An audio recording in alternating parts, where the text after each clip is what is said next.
What's up, everybody? I'm Wayward Jessica, and welcome to Not Your Safe Zone. Tonight, we are going to be discussing allies, apologies, and appropriation. So let's meet our panel. We have former love poet. We also have live authentic, also known as Tope. I hope I said that right. Um, we have Emily. We have my sister Amethyst. And we have Cairo. How you doing tonight, everybody? Good. Doing good. Thank you, Jessica. Good. That's it. That's it. Just good. Okay. Well, why don't we go around and introduce ourselves? So I want you guys to tell us your name and let's see. Give me your top 3 favorite soundtracks of all time. Who want to start first? I'll kick it off. All right, go ahead. Former love poet, Walkway. Top 3 tracks of all time, Purple Rain.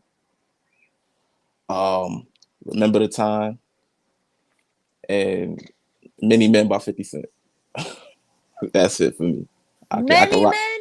Yeah, I can rock to like it's a reason Many See, why. I knew men. something was up. It's I a knew something reason. was up. That nigga had too much confidence with that Knicks hat on.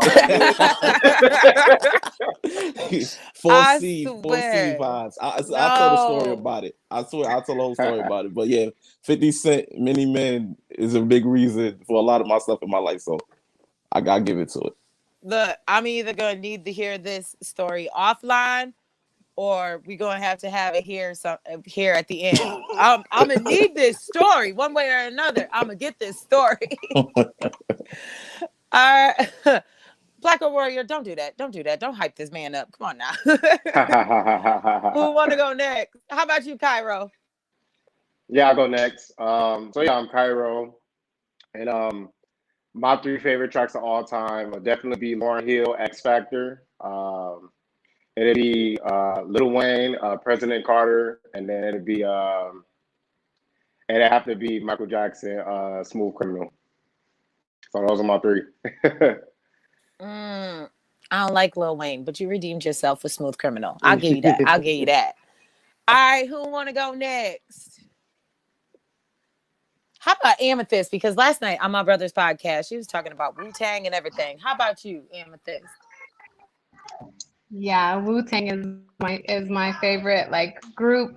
I'm Amethyst, and my 3 favorite tracks are Ether, You Got Me by The Roots and Erykah Badu, and probably Man in the Mirror, Michael Jackson. That song has Man in the Mirror has a lot of sentiment towards me, so I can rock with that. Tope, who want to go next? I can go. I also really love Man in the Mirror. That was so we have a connection there. Any song on the album Channel Orange by Frank Ocean, and I would say Bust Your Windows Out Your Car by Jasmine Sullivan. Oh, yes. Yes. Also, yeah, I know she said Ether. I know she said Ether. Casper over here in the background falling in love with her. And I guess that leaves you, Em. Go ahead. My name is Emily, and my top 3 soundtracks are probably Before You Go by Louis Capaldi, because that was my top song of 2020. Sweater Weather by The Neighborhood, and I don't really have Welcome to the Black Parade by My Chemical Romance. Look, that was Welcome to the Black Parade was like my emo anthem. If it wasn't Green Day, it was My Chemical Romance. I'm coming back next year just to see them in concert. Yes. So for anybody that's new, I grew up white. But I'm not. So my taste is very eclectic. I would definitely have to say They Don't Care About Us, Michael Jackson.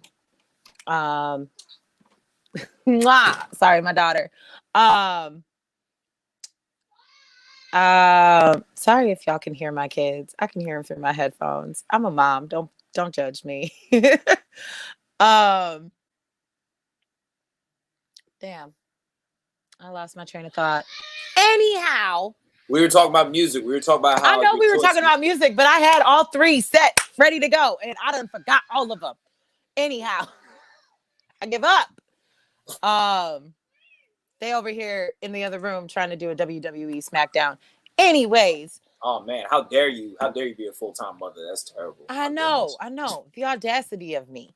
But yeah, so what we're talking about tonight is allies, apologies, and appropriation. So let's get into the first topic, allies. So I think we all know by now, if you got to call yourself an ally, you're not an ally. You're full of shit. Because allies don't have to say it. They show it through the work that they do. So can all of y'all give your definition of what constitutes as an ally and what constitutes as an accomplice? What's the difference? Because I don't think a lot of people understand. Who want to go first? Go ahead, Tope. So I actually have this really good analogy. So an ally is someone who kind of has a seat at the table and then wants to bring someone of a marginalized group to the table, but an accomplice is someone who wants to destroy the table together. So that's how I view allyship versus someone being an accomplice. That's a good analogy. I disagree with it a little bit, but we'll get more on that in a second. Who else wants to give their definition? And I am the bitch that will pick, so somebody better go. Go ahead, Amethyst. For me, an ally is someone who puts BLM in their bio, who runs their mouth a lot on social media, but doesn't actually do any work behind the scenes and doesn't educate themselves. And also someone who is for the movement, but the second that you start talking about their inherent biases or call them out on something problematic they said or did, they get defensive, they get angry, they get uncomfortable, and they project. And then an accomplice is someone who doesn't have to do a lot of talking because they do the work and they've been there and they have receipts to back it up. And they don't do it because of their internalized guilt. They do it because it's the right thing to do.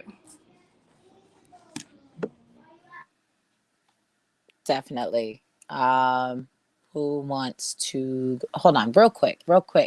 Hi, my chocolate chip. Mwah, mwah. Okay, I'm done. Sorry, y'all. Who wants to go next? Go ahead, E. So I guess like the best way to put it, especially since I just got out of high school, I just graduated, is like a lot of the girls at my school is that they'll post like a black square on their Instagram post and say that's all. That's what an ally is to me. They don't actually care. They just want to do it because it's trending. It's like what's going on. They don't want to seem like a bad person. And then accomplice is somebody who's like actually taking the time to listen and do their own research and speaking out. And that could be through protesting. That can be through educating other people. So yeah, I've definitely noticed that it's just it's a box to check. Like, I stood up for Black Lives Matter. Check. So who want to go next? Go ahead. I'll go. Who want to go? Is it on me? Who want to go? Cairo or Poet? Which one of y'all brothers want it? You got it, bro. I'll go. So for me personally, I got two thoughts on an accomplice and ally. So an ally is performative to me, and I don't believe it at all. It's like what the young woman was just saying, that they do it for a feel good moment. A lot of these self-proclaimed allies, they post hashtag Black Lives Matter in their bio. It's the equivalent of putting a fist in the air. It does absolutely nothing. They're not out there doing the work. Um, anyway, like it's a lot of stuff that I've done seen and witnessed personally. People who try to say themselves as ally, and this is somebody personally who grew up with a white mom. Um, Now, as far as an accomplice go, I don't believe in those either. Simply because when I think of an accomplice, I think of a partner in crime. And I think about things like, our law system and stuff like that. If we commit the same crime, if we're protesting, and if we get arrested for it, I'm going to be the one to get locked up, and I'm going to be the one thrown maximum charges versus somebody who was an accomplice. So those are my thoughts upon it. Definitely. I think a lot of allies ignore the fact that they're not going to catch the same charges as we are. They're not. We like. They may think that we're equal, which we all know they don't. But the cops definitely don't see us as equal. Definitely not. Walt, you want to go ahead and give your opinion? Oh God, the nigga with the Knicks hat. Yes, the nigga with the Knicks hat. Yes, yes. Ally, talk about it. Accomplice, be about it. I don't really like labels and titles when it comes to this. You're a good person or you not. What side of history you gonna stand on? But like the allies, the ones who consider themselves allies, are the ones who told me they had a limit when I did that one video. It's the ones who, yeah, I support you up until this point. If you're willing to accomplish, you're really down for it, you're gonna be out there with me. If I'm in these streets, I'm over here on Jefferson Ave and we doing something, you're gonna be right there with me. But the ally will share a meme, saying Black Lives of this for clout or for whatever. That's my take. Yeah, I guess for me, my definition between allies and accomplices is allies make excuses. You'll hear a lot of, oh well, you should, I would have listened if you would have told me nicely. Or they'll sit there and they'll excuse their racist pappies bullshit and be like, well, they're from a different time. Are they a fucking time traveler? I'd love to know how they do that, because I'd love to go back a few years and get this body the way I want it to. I'm just saying. But if you don't stop talking about my sister like that, what? You don't stop talking about my sister like that. Anyway, accomplices, they execute actions. They will challenge their racist mother-in-law at Thanksgiving dinner table. They will challenge their friends and tell them when they're being problematic. Allies won't do that. They'll just sit there unless somebody's got a camera rolling. May I add to that, Jessica? Yeah, go ahead. I wanted to also mention that I have seen often when allies come out to protests or to rallies, they misinterpret their position. They think they're there to lead or to bullshit. And accomplices know that they're there to put themselves in front of us, because when they get arrested, they're going to get a lesser charge, lesser bond, and a lesser fine. So we need you to bring your privilege so that you can stand in front of us. And accomplices already know that. They come prepared. Allies were like, I'm not going to stand there. I'm like, then go home. So, like, when you go to a protest, you can already tell, who's holding the water bottles, who's got the first aid kit, who's got, the milk, and who's just sitting there rolling the camera, going on Facebook or Instagram or TikTok live. I mean, allyship is entirely performative, because once you get called on your own shit, especially from someone in the community that you're supposedly advocating for, and I think this is accurate across the board, with Emily being Asian, and Amethyst being Indigenous, when it comes to correcting someone like the Amethyst, I'm gonna use an example for a minute. How many people did you see have dream catchers, or thinking it's okay, romanticizing Pocahontas, but then call themselves a fucking ally? Yeah, they call themselves allies, but then they appropriate and disrespect our culture and our spiritual beliefs, and they don't. And then when you call them out on it, they get defensive and make excuses, like how you said, well, I grew up with this. This is something that I grew up with. It doesn't matter. I grew up with trauma. Does that mean I'm going to traumatize my kids too? No.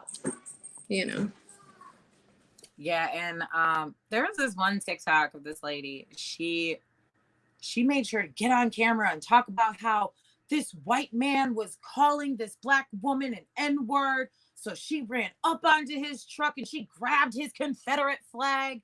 And then she made a video and made a point of tearing up the flag, all while wearing dreadlocks. I saw that. Yeah, I did see that. And the whole song and dance to me seemed very like unrealistic. Like her story about how she jumped on, it was just her, and there was a bunch of white supremacists there, and she was defending this woman, and there were so many holes in it that I really feel like she just did that for people to like applaud her. I don't even think the story happened. I think she was lying about it. Hold on. My brother ended up finding something on Facebook right as we were talking. Casper, can you put that bullshit up on screen real quick? Can we check with Amethyst first? Out of just respect, you know what I'm saying? It might be triggering. Can you send it to her real quick? Yeah, yeah, it's bad. My goodness. Trigger warning. Okay. I appreciate that. So, yeah, like I was saying, it's entirely performative. This lady, she made a big show of it. She asked for likes and comments on what she should do with the flag and shit. And it's like, girl, you went out and bought that shit yourself. Shut up. So yeah, and the fact that she had dreads, because I'm not calling it locks, because y'all's hair don't fucking lock. Looking like Grinch it may fingers. Grow mold, but it looking don't like lock. Grinch fingers. Yeah, I don't understand. Grinch fingers. Yeah. And you can share it. And I've noticed that M has dealt with some stuff like that too, like all of these people who claim to be allies of the Asian community. And I know that as soon as I say the word, her face gonna change. She already knows it's coming. How do you feel about K-pop stands, girl? So, I'm not Korean, but I am East Asian. And not only do K-pop stans harm Korean people, they harm the entire Asian community. They even harm South Asians, and I don't think a lot of people understand that, because I've noticed a lot of K-pop stans deny that South Asians are Asians. They're like, oh, well, you don't look like this K-pop stan, or this K-pop fan, so you're not Asian. And like they always like, there was this one girl on TikTok, and I stitched her video, and she was like, whenever I see like a Korean person on the street and she like jump up and down like excited, and I'm like, not everybody's gonna look like your typical like your K-pop like your K-pop idol. Same with like weebs. And people now took that word and they think that weeb is like a good thing. It's not. A lot of like, especially Asian people, we created the term weeb from weeaboo. For people who just like fetishize and fantasize about our culture, they think that anime is the only thing. I was part of an equity club at school, and we all got into different groups. There's a bunch of different races and ethnicities, and I talked about how like a lot of people do think that anime is the only cultural aspect of Japan, and this one girl was like, really? Like, I didn't know that there is more than just anime in Japan. Like, do you think that we're just built off of like anime? Like, that's just and like I get a lot of comments where it's like, you don't look Asian. Like, I get a lot of comments that are like, you're not Asian, you don't look Asian, you can't be speaking for us like Asians. And they're all from white people. Like, a lot of them are from white people saying that I'm not Asian. But then they're the same people that have anime profile pictures or K-pop stan profile pictures. And Smelling like wet dog and pennies. You not look like Ash from Pokemon? That Yep. must mean you're not Asian, right? I've been lying this 18 years of my life. I mean, but yeah, so Amethyst, did you see what Casper had sent? Yes, I did, and that's disgusting. But by all means, if you want to put it up there, yeah, that's fine. If you're not comfortable, it's totally fine. I'm a tough girl. You can this put may it be up not there. your safe zone, but it's safe for my panelists. I appreciate that. I really do. And yeah, you can put it up there. That's fine. Okay, so we can look at this. Look at this nonsense, everybody. Come on, bro. I was literally on Facebook. Shit. I literally was just on Facebook as you guys were talking, and they're like, "Oh my god, it's so beautiful," and I'm like, "Nigga, what?" No. So let's go around and they sell stuff like that at clan meetings or clan rallies. That's where they find them at. They always have stuff like that. We'll start with Amethyst because it does affect her culture. What do you think when you see that girl? My first reaction to stuff like that is anger. That's who I am. You know me. But it's also, anger is a secondary emotion. So of course, the primary emotion to that is sadness, because I know what my people have gone through, and I know what Dreamcatchers simplify for us. And to me, that right there is a perfect representation of this country. You know, they take something that's ours and they disrespect it and throw their racist bullshit on it. And it's really just devastating. And you know, I've been seeing a lot more of it lately with Pipeline 3. A lot of people are like, arrest them all, just beat them all, telling the cops to beat everyone that's out there and arrest them all. And that mindset is absolutely disgusting, and I can't understand it. And I can't even fathom someone wanting something like that in their home. Yeah, it's like Casper said, Outcast has lasted longer. It's more American history than the fucking Confederacy. Absolutely. 5 years. Absolutely. 5 years. But you know, I just want to say something to all the white people who say that it's their culture. Oh, I just want to say something real quick. It was so long ago. Why can't y'all get over it? But anyway, what does everybody else think of this bullshit? Who want to go? I kind of just wanted to comment on what you said about whiteness, because I think it's important to highlight is that whiteness itself, distance allows white people in some way to not have a distinct culture, so they grasp onto anything, especially things that are reminiscent of when they had reminiscent of the times of racism and like majority power, especially now that we understand how it's going to be the majority and minority power is going to be shifting in the next coming years. You see all these things, and it's a remnant and kind of a weird ode, like white people's weird ode to the fact that like at one point in time, even in this time, that they have majority power, but it's also like a place of being scared because they're so close to losing that. Like I think one of the studies I read or something like that, by 2050, 2060, white people will not be the majority in this country. And further down the line, they won't have the majority power even in the world. So like seeing all these rises in nationalism and stuff is definitely correlated and correlated to that.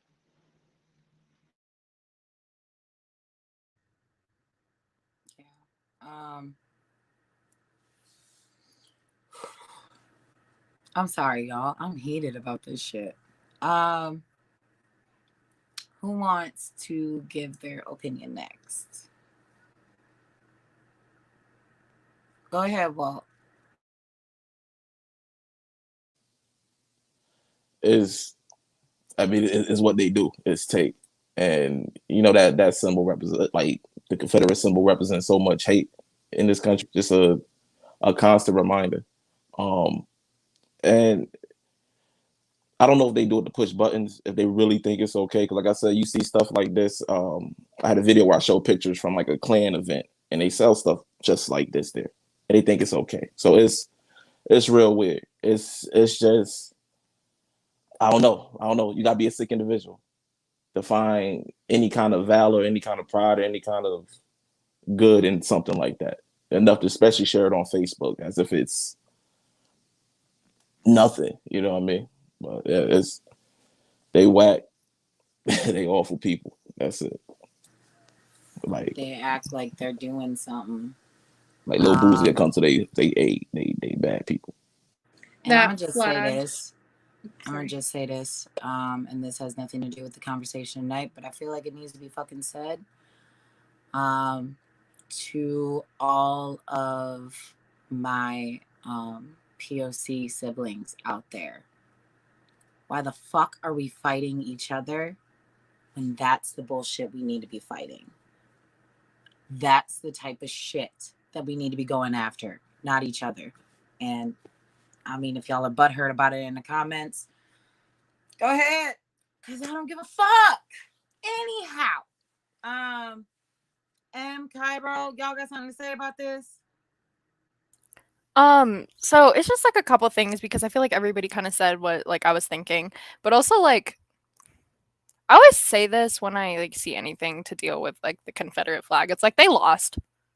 Like are they proud that they lost? Like that like the flag not only holds a lot of like hatred and what happened and how that flag still affects society, but like you guys lost.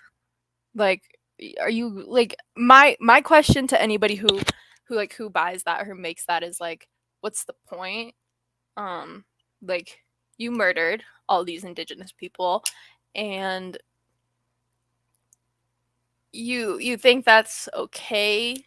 Like you stole their land, you stole their people, and now you're just trying to you're trying to steal their culture. And not only like they did that before, but now it's like what, like they're still trying to do it. So all I can say is white people make me mad. Yeah. That really sums it up. White people. Cairo, you got something for us?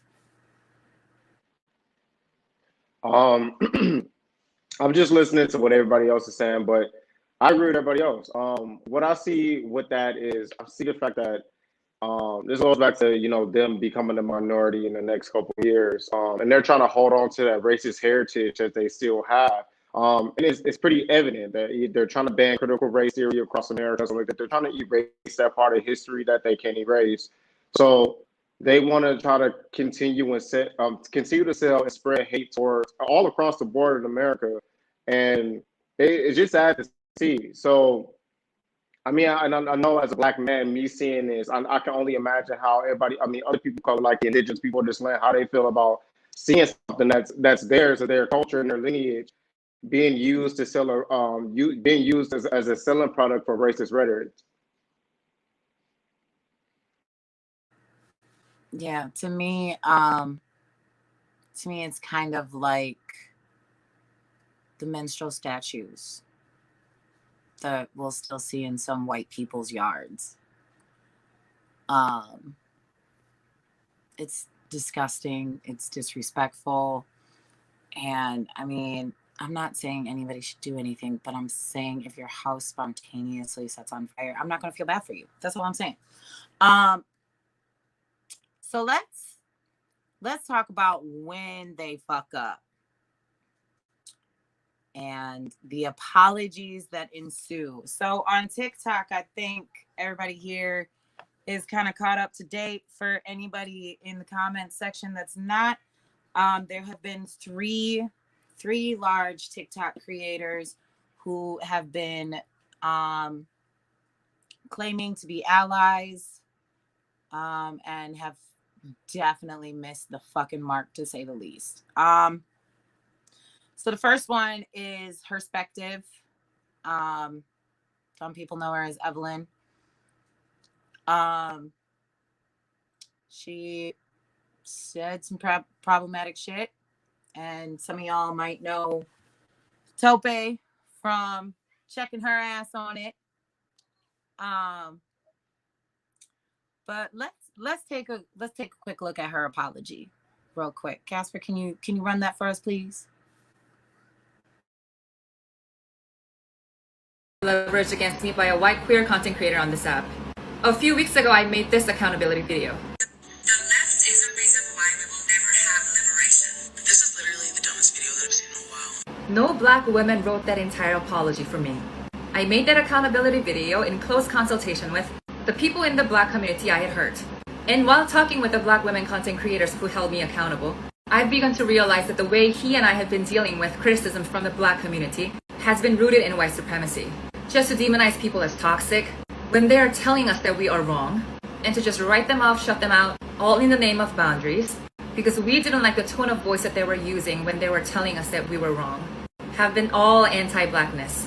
I was extremely ill before, during, and after I made that video, because I just didn't know how to manage the level of shame that came from realizing that I was harming people. I was also simultaneously dealing with a lot of death threats, anti-Asian rhetoric, and all the hate I experienced on this app, only 10 times more this time. I asked black content creators to please consider that aspect of my humanity. That does not make my accountability fake, but I'm not surprised that he doesn't understand that. I think it is extremely easy to be judgmental of someone who is on the journey of accountability when you don't even have any courage to go on it yourself. As an Asian woman, I have never been allowed to fail publicly. And I've also realized during this time that I have a lot of racial trauma that I need to work on as an Asian woman around the black community. All the shame, humiliation, and complicated emotions that I honestly have never felt before in my life made me extremely physically ill. And all of this was really overwhelming and difficult to deal with, ultimately on my own. I was afraid, and I was desperate for help and support. More than anything, I wish I had listened to these black women a lot earlier, instead of feeling so comfortable demonizing them. And it was when I made this accountability video that the friendship between this content creator and me began to suffer for the first time. Please check the date. Please pause to read. I went back to the attacks that group left on my video, and it was so blatant. So okay, so for some odd reason, everything's like glitching on my side. I don't know if anybody else was able to see it on That's their okay. side. I remember what was said in those texts. Gotcha. Oh God. I think we got the gist of it. I saw Cairo making all sorts of faces when that was going on. We just filled in Cairo backstage. So Cairo, why don't you give us your opinion? I mean, I don't accept that apology. I'm tired of seeing it. Like, I'm tired of seeing, people gaslight and disrespect the black community. And once they've been caught, because let's be honest, once they get caught, that's when they want to come up with these fake apologies. She said something in the video that kind of like was basically like, y'all shouldn't be doing this. Y'all shouldn't be coming at me because I'm receiving, like death threats or this is going on, and you know what I mean, like kind of trying to like point fingers back at her, them trying to hold her accountable for what she said and what she did. So when it comes out to these apologies, I don't forgive them anymore. I used to that person like, you know what, I'm down for, give somebody a second chance when they do things like this, but it just comes to show that, you know what I mean? Like, I just can't, I can't forgive it. I can't. So I was back here making faces. I'm like, these are just performative, fake apologies. You could tell that she definitely wrote this apology and practiced this apology before she put her face up in her phone camera. So it was all fake and it was BS to me from what I saw. So I was just like, you know what, it's crazy. Like, that's my thoughts on that. Yeah, it was the I fucked up, but like I'm sick and y'all are mean for me. If you're holding full accountability, why are you making half of your video about somebody else? You're either making it about black people or you're making it about Barrett Paul. I mean, yes, he's problematic as fuck too, and we'll deal with that. But this apology should have been about you. It should have been, I fucked up. I'm sorry. And this isn't the first apology that you've had to issue within the last 2 months. 2 months. Like, make it make sense. Don't sit there and say that you're an ally, that you're for black people when you've had to apologize to black people twice in 60 days. I don't want to hear it. Wait, 60 days? Yes, she had to issue an apology for the stuff that for the initial issue that that Tope brought attention to. And then she had to issue an apology for the way she was treating other creators who was trying to hold her accountable. Oh, I mean, God. if that's not only JS vibes, I don't know what is. It's just, Can I add on to that? Yeah, go ahead. For me, all the apologies, all the hey, I took 24 hours, I thought about this, now I'm a better person. Like the only apology I accept is change behavior. I don't need all the sorries and all the well written out stuff. That stuff was beautifully written. That was whoever wrote that was amazing. That was nice. She didn't execute well enough for me though. So best apology is change behavior. All while allegedly messaging other black creators, basically trying to threaten them to not expose her. She was stalking people, having her mutuals message other creators. And that's why that bullshit. Yeah, formative. You advocate heavily for BIPOC solidarity and Black lives. As an Asian woman who is trying to do your best to be an accomplice, and I mean, we've spoken a lot off app, and like if you've had questions you've asked, how does seeing her apology make you feel, and Black people's reactions? How does what's going through your mind right now? I mean, I'm not shocked how the Black community is reacting to her. I wouldn't even call it apology. It's just a video. Because you can tell that it was just written out. It wasn't genuine. And it makes me sad because it just puts our two communities against each other even more. Because it's like, oh, well, you know what I mean? Like, oh, Asian people, and then it's like, obviously, some Asian people are like, oh, well, I'm going to take the side of the Asian person just because they're Asian. So it just puts the two communities against each other, and it's like, that's not what we're trying to do. We're trying to go the other way. We're trying to make the bond better, because it does nothing for anybody to be arguing like with each other. It does nothing. So I'm ashamed of who she is and what she's done, and her video. It was complete bullshit. At end of the day, it was bullshit. Like, you can't be like, oh, I'm getting death threats, don't send me death threats, when you are full on just going for an entire other community. Like, yes, I understand death threats aren't nice. Like, I've received death threats, they're not nice, but you have to take accountability for your actions and what you've said. Like, you can't. The video was just her gaslighting an entire community, which I don't know if she's been to elementary school, but that's not how you apologize. And say it again. I don't know if she's been to elementary school, kindergarten, where we learn how to apologize to people. But that's not how we apologize. Maybe we should put her back in kindergarten and be like, here's a lesson on how to apologize to people. Yes, I know here you go. But yeah, I just thought the whole thing was a bullshit. Yeah. Bullshit. Tope, I don't know if you saw that video before now.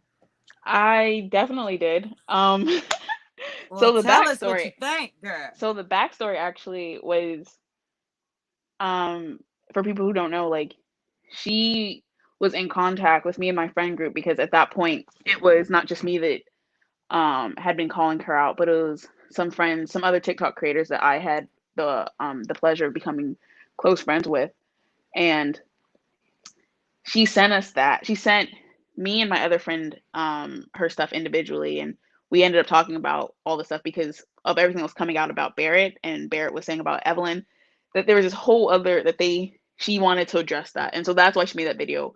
And she definitely did have a lot of cuts. And just so you know, she said that she was gonna post that like quickly, like respond quickly. It took her 12 hours to post that, and while that was happening, my friend Reb had posted a video calling out Barrett, and it looked like my friend Reb was sticking up for Evelyn when that was not the case. And also Evelyn did not share those the other screenshots where she was basically talking down about me and my friend group, because literally all those text messages were about me and the other people that had called it out that were in my group. So it was definitely interesting seeing that apology and being like, well, you literally like took so long to write this thing, didn't even address Barrett specifically, and then kind of made excuses. And then on top of that, my friend had given you grace to try and like give you a second chance, and you didn't tell us that you were talking shit about us, um, basically prior to you reaching out to us.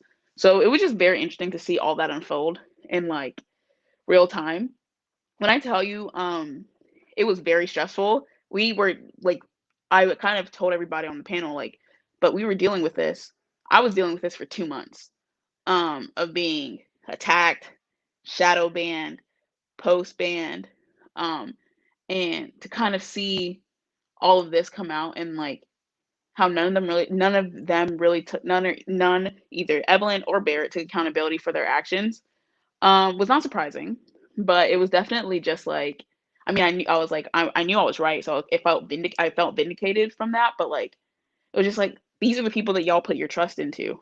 Like, these are the people that you hear them say Black Lives Matter once, and think that somehow they're the expert in the opinion on Black lives.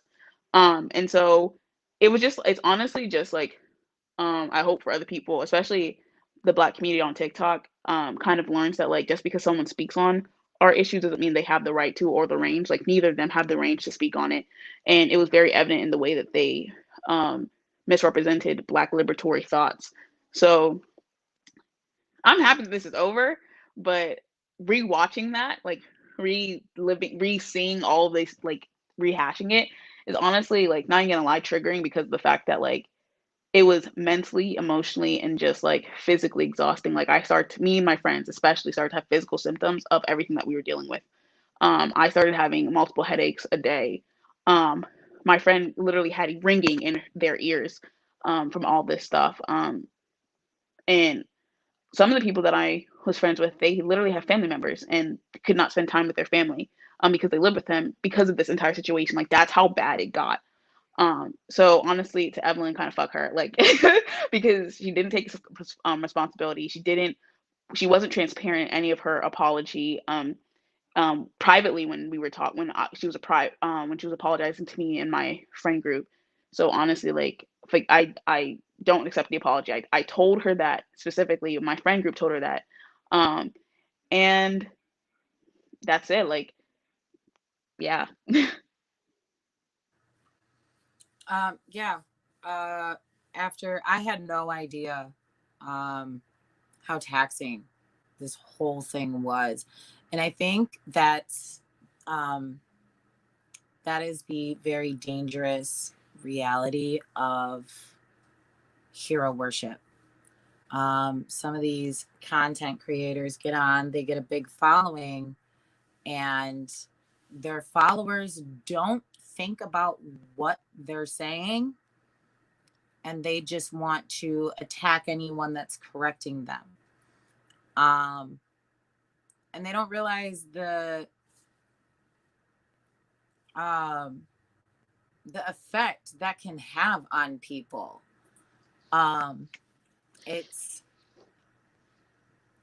terrible. Stop worshiping these fucking people. Because at the end of the day, they're just people. That's it.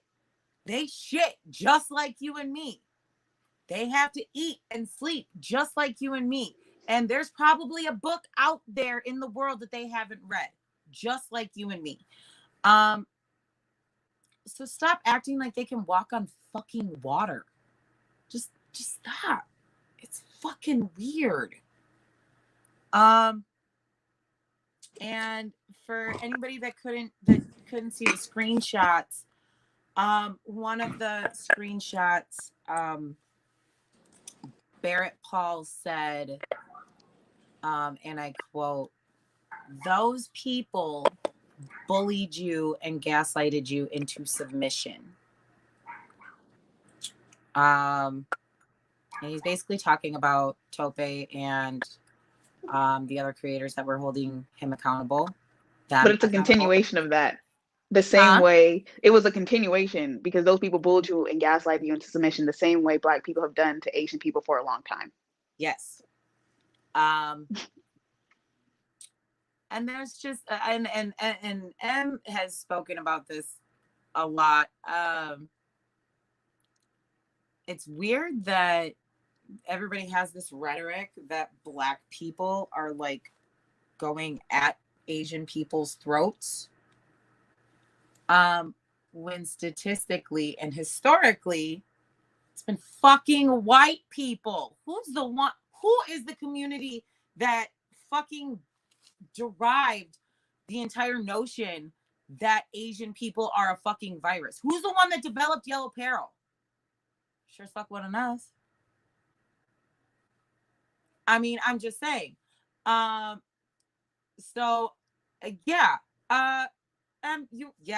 ahead, Cry. Again, these mayo packets, discharge demons need to be quiet.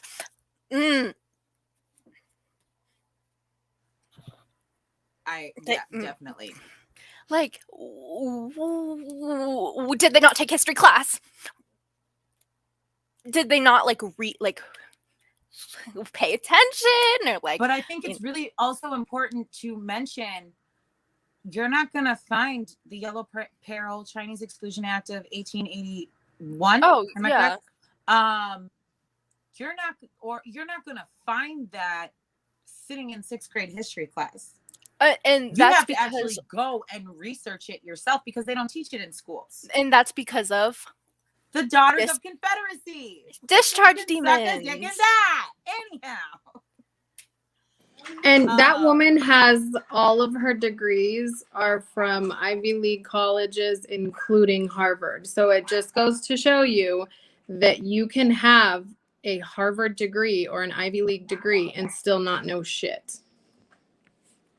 No, but like that's a great point because a lot of people, especially when I called her out initially, people were like, "Oh, she has a Harvard degree, so she obviously knows what she's talking about." And I'm just like, when have I just want to institutions? I just want to point out real fast. Allegedly, those degrees have been forged, but continue. But when have like institutions like Harvard ever been the forefront of like liberation for people? Like when? In what world? Never. Because it wasn't this one. It's never been this one. Never. So yep. Like elitism. Harvard historically would not even exist if they didn't even participate in chattel slavery, but that's besides the point. I'm sorry. hold on. Somebody wasn't fucking listening. Can you say that one more time, please? So basically, so Harvard University, just like Georgetown University, there's a couple of these like institutions that would not have survived, would have went under if they did not dabble, get their hands dirty in chattel slavery. So even the fact that they're able to thrive off of, Black trauma and depravity. I mean, it's just a really ugly tree to the seeds that they sowed. But I'm gonna go back in the dark now. All right. So yeah, like her always pointing that out to me was also always very suspect. Because I'm like, you can be like, if you have to go to Harvard, like you have to go to Harvard to try and understand the oppression of other people. Like maybe I'm sorry, like you shouldn't be speaking on this because like never in this world or the next has higher institutions understood um the oppression of people in a way that like acknowledges not only their part that they played in it, but also gives like taking responsibility for it in some way. And I know this because I work in higher ed and I see how they move, and they never take responsibility. And at the same time, it's a business. College is a business. It'll always be a business. So they're obviously they're going to teach on these things because it's profitable now. But like 100 years ago, they would have never taught about this. They would have continuously like um, um, whitewash history to kind of forget um, the ways in which that they've participated in the horrors of and atrocities that Black and brown people have faced in this country. So her throwing her degree around really was honestly a red flag. Yeah, I noticed- absolutely agree. Yeah, I noticed anytime anyone challenged her in any sort of way, even when her points were valid, right away it was, look at my Harvard degree. I mean, you don't need a degree to know what the fuck you're talking about. Just saying. It was he has a bad taste in my mouth, and I think it really pisses me off because she was one of the she was on my wish list to interview on this show, and after seeing everything, disrespectfully, fuck you. Let's move on to Tweedledum. Casper, do you want to go ahead and play his apology?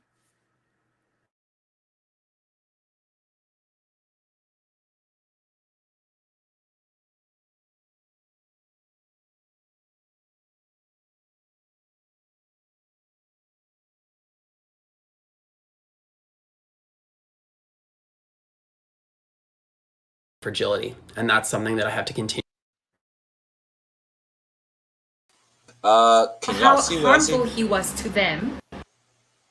Well, I want to talk about something that was brought to my. Can you guys see what I see? Hopefully. No. Hey, Jess. Right now.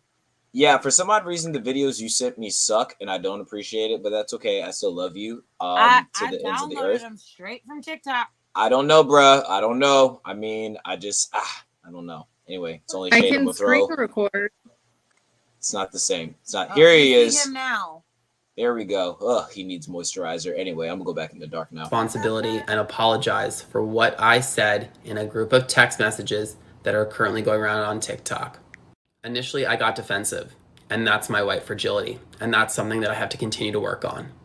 I'm not proud of that. It doesn't feel good, especially as someone who is continuing to be as anti-racist as possible. Over the last 24 hours, I have listened to friends and people here on TikTok critique what I have said and recognize how it is anti-Black and pits two races against each other, something I would never want to actively promote or do. My intentions don't matter, and that's the point in this. It's what I said and it's what I did. I also don't expect you to just fully accept my apology because I'm making one. I want to prove myself to be better in this. I've already mentioned that I took a big step away from TikTok and ended a friendship because I recognized how I was not open to listening to more people's thoughts on this specific subject. I will do better, and I'm incredibly sorry. So that worked. I don't know what I did, but it just moved a lot smoother. So we good now. All right. Appreciate it. I'm the greatest. Thank you. It's the fact that he said he didn't want to pit two races against each other, but had no problem digging his ass into Black people's business so that he could gain clout and his following. It's the fact that he posted that apology on his backup account and not on his main. It's the fact that you were stupid as fuck enough to even say that dumb shit. Because let me tell you something. If you say something, I mean, sometimes we got word vomit, right? And you got to apologize. But you had to sit down and text that shit out. You had to think about how to spell those fucking words. You knew what you were doing. You just didn't think those screenshots would come out. You just didn't think you'd get fucking caught. And it just shows that you're not an ally for anyone but your goddamn self. I mean, and you lack the intersectionality of it all. You still think you're superior to Black people, to Asian people, to any people of fucking color. But I bet you if anyone fucking corrected you, you'd call them homophobic. And let me tell you right now, bitch, I'm part of the alphabet mafia. So I'm saying what the fuck I gotta say. That's my thoughts on it. What do y'all guys think? Go ahead, Amethyst. I just have two quick things to say. Number one, what the fuck is as anti-racist as possible? No such thing. You either are or you aren't. Not as possible. And number two, a big step away from TikTok means nothing. An apology means nothing. Like the other like Love Poet said, an apology is changed behavior. And so I feel like also there's nothing fragile about what he did. He mentioned his fragility. No, you're not fragile. That was strategic and you're being manipulative. And it just came off as very slimy to me, and just I just don't get a good vibe from him at all. And so there's no such thing as being as it. That's not even it. In his second video, which I did not get, he basically said that Evelyn was just worried about him coming back to TikTok. So not only did you gaslight an entire fucking community and dehumanize us by calling us those people, you went ahead and you tried to shift the blame onto another person of color. Whether or not she just said and did some dumb fuck shit means nothing. The fact that you thought it was okay to try to shift the blame onto another POC, manipulation. You haven't heard anything we've been saying. You clearly haven't learned anything at all. Just delete your fucking account and just sit at fucking home. Sit at home. Don't go out. Don't talk to nobody. Just sit at fucking home. Seriously, because nobody needs to hear the dumb shit spewing out your mouth. Right. Thank you. Literally. And what's funny about his apology, because like I said, been dealing with this man for a good while now.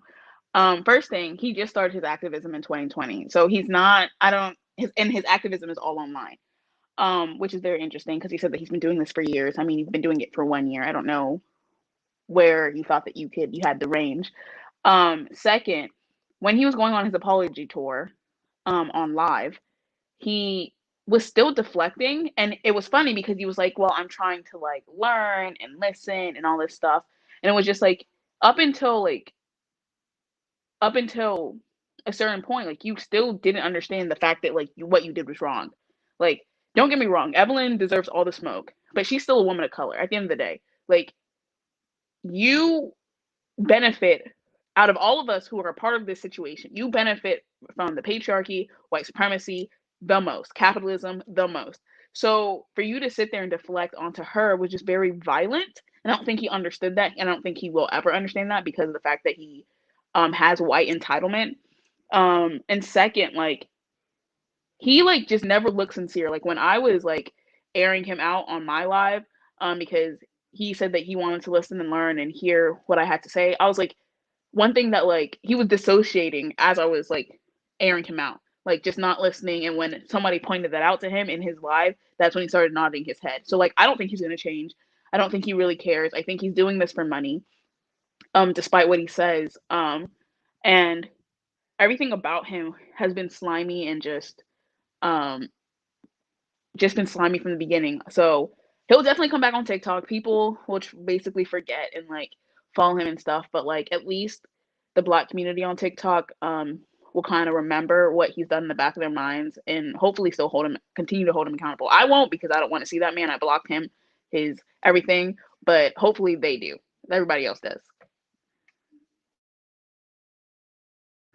Yeah, I mean, how many times are we going to see white people specifically apologize and they ain't really sorry? For instance, Gen Extra, she made this whole like 6-part apology that included her being like, yeah, I called that kid a burnt Pop-Tart. I did. But they laughed. Bitch. Why?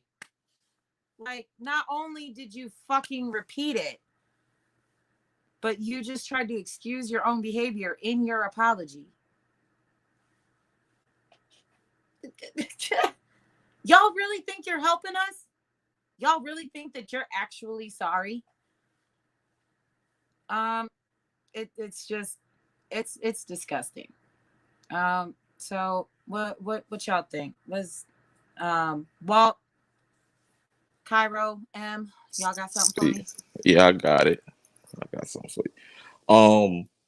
First off, that apology that Bear Paul did was trash. I give it 2 thumbs down. Immediately, 1 out of 10 stars. They're so fake. Like, he did all the stuff that been going down, because he, like I said before the show, like, he always gave me weird vibes. Just his whole energy. Then once he started blocking Black women who was trying to correct him on stuff, it was just all bad. I don't think he's gonna change. He profit off of us. He's probably profiting off of getting messy right now, with the outrage farming. So he's not gonna change. He's not gonna change. He's gonna be dangerous in any environment that he places himself with people of color. If it's Black, Asian, Indigenous, whoever, he's gonna be a danger in those environments. If it's on TikTok at a fundraiser or protest or whatever. I think you should leave us the fuck alone, but that's just me. I can't speak for everybody, but that's my opinion. I mean, I'm at that point too. If you're not going to stand in front of us, as a shield, not as a leader, as a fucking shield, against white supremacy, stay the fuck out of our way. But yeah, hold on. Gen Extra this week said, white women, we have to do better.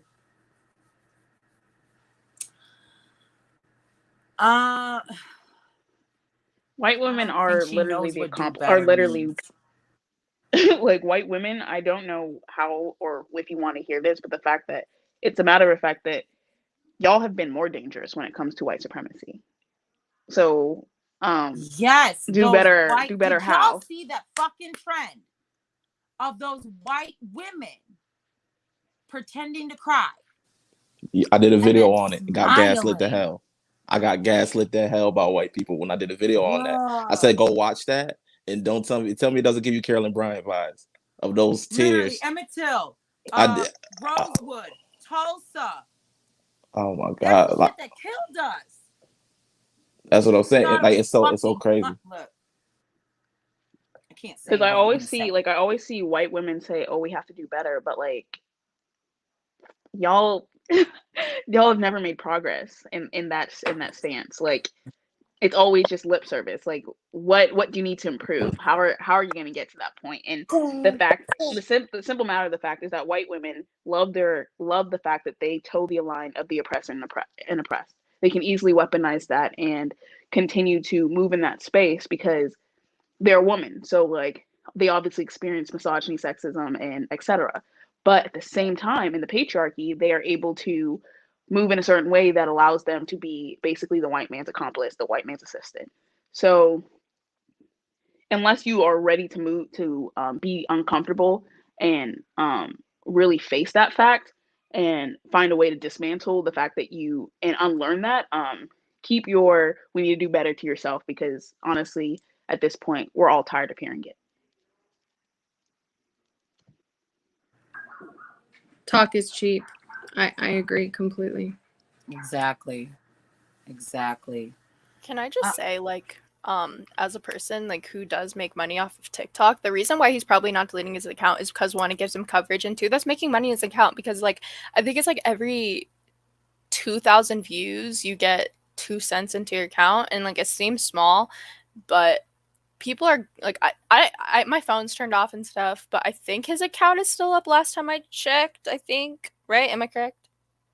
I think it is. Last I Yeah. checked. I don't follow him. You're right. It is. But Yeah. I believe it is. So like He also has a Patreon. So like whoever follows us from there goes to his Patreon because he's a life coach. Like when I tell you, I have all the tea on this man because it's the fact that prior to him trying to be an activist, he was doing some stuff in West Hollywood and people were calling him out from that. So people who used to hang out with him and stuff during those times have literally sent my friends DMs about how much of a horrible person he is.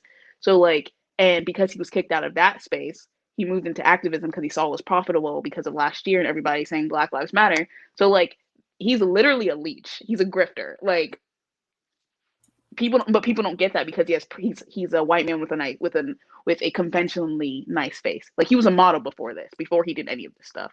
Like he has no room to be in this space, but he can, obviously because he's white, he can take up space and then profit off of our trauma. Like he is the epitome of everything that I hate about white men. So yeah.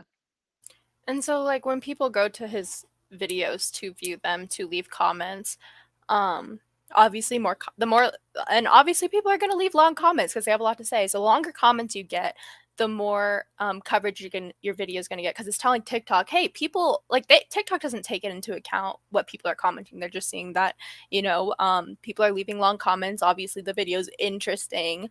Like I don't even follow him and he showed up on my For You page. So he's just like making money that way, and that's probably why he won't take down any of his fucking videos, because it's like some people are like, oh, he's getting a lot of comments on this one specific video, maybe I'll go to this video and comment on it and maybe he'll see it.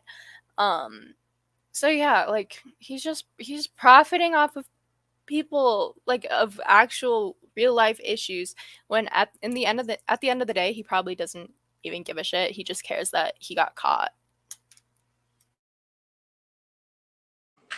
And I feel like that's why cancel culture is such garbage, because people aren't really going to cancel him. They're going to feed off of the drama, and they're going to continue to go to his page and leave comments, whether good or bad. And he's getting paid for that regardless.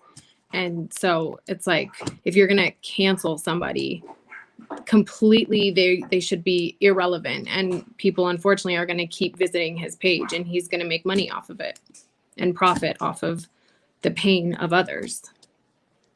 But also, like, as someone who self-proclaims himself to be an ally, and I hate that so much, like, any person that does that, especially a white person, side-eye forever. But I remember telling him, I was like, you need to deplatform yourself. Like, literally get off the app. Like, there is no reason that you should be on here, especially with all the craziness that you've caused. Like, literally, all of this started because of him. The entire 2-month saga that I experienced and that everybody kind of saw happening in real time was because of him. So like, you're obviously dangerous in this space, so get off of the app.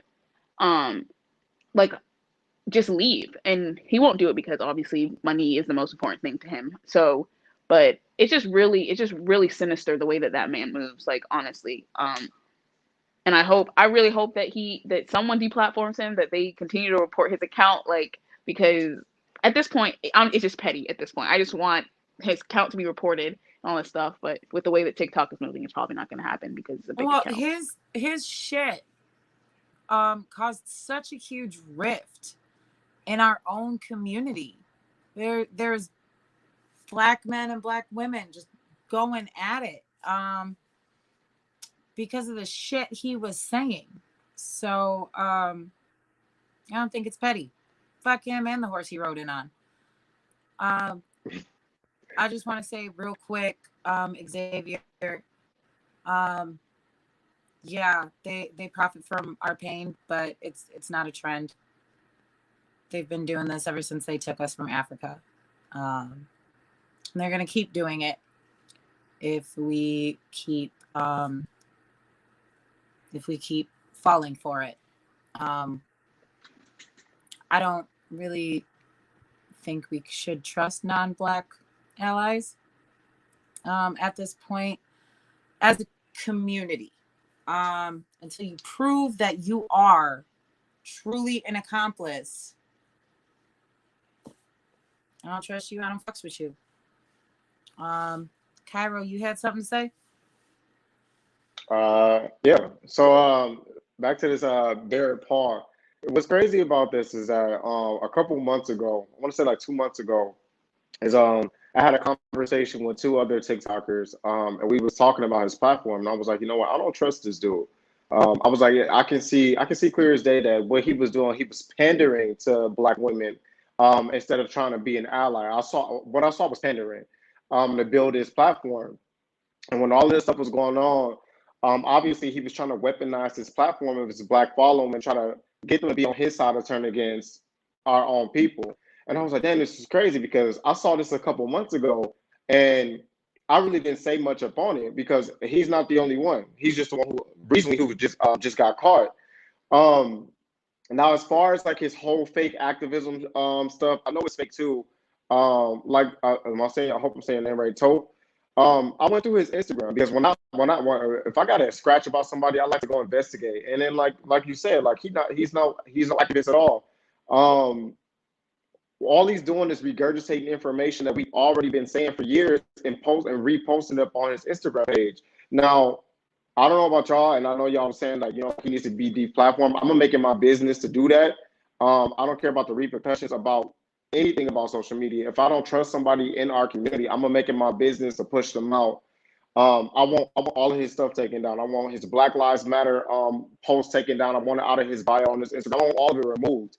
I'm just not comfortable with him operating in our spaces. And like, that's another thing too, is that we as our community, we need to stop allowing these white men, and a lot of times these gay white men who try to portray themselves to be, or shape themselves to be like, I face discrimination on the same level as y'all. So I'm gonna be over in y'all space, and I'm gonna try to voice for y'all. We need to stop opening that door, opening that window for people like that to move in our spaces. And now, like I was saying, like he has such a big following that they go and they harass people and stuff like that. I don't like that at all either.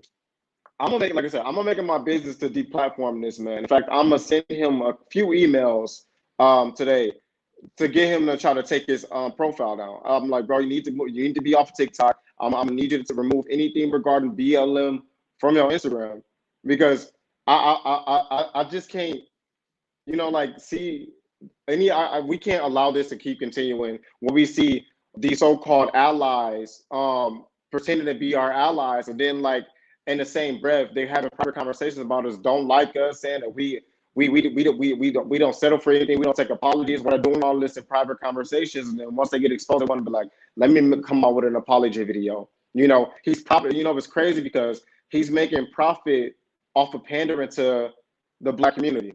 Like y'all was saying, like I'm pretty sure he gets a check from TikTok. I know he does. I know he gets a check from Instagram too, and it's all because he built that platform up of trying to be a fake ally and trying to, you know, spread this information about like Black lives this, Black lives that. I advocate for Black women and other women of color, but in reality, he can give a, you know, excuse my language, give a damn about y'all. You know what I'm saying? So I want to make it my business to try to make sure I'm gonna deplatform him, and I don't care about any of the backlash, because anybody who knows me knows that I do stuff out on the streets rather than the internet. Like the internet is just a second way for me to try to get my voice out there. I'm usually out there in the streets working frontline, doing stuff for the community, stuff like that. So I'm gonna make it my business to do that.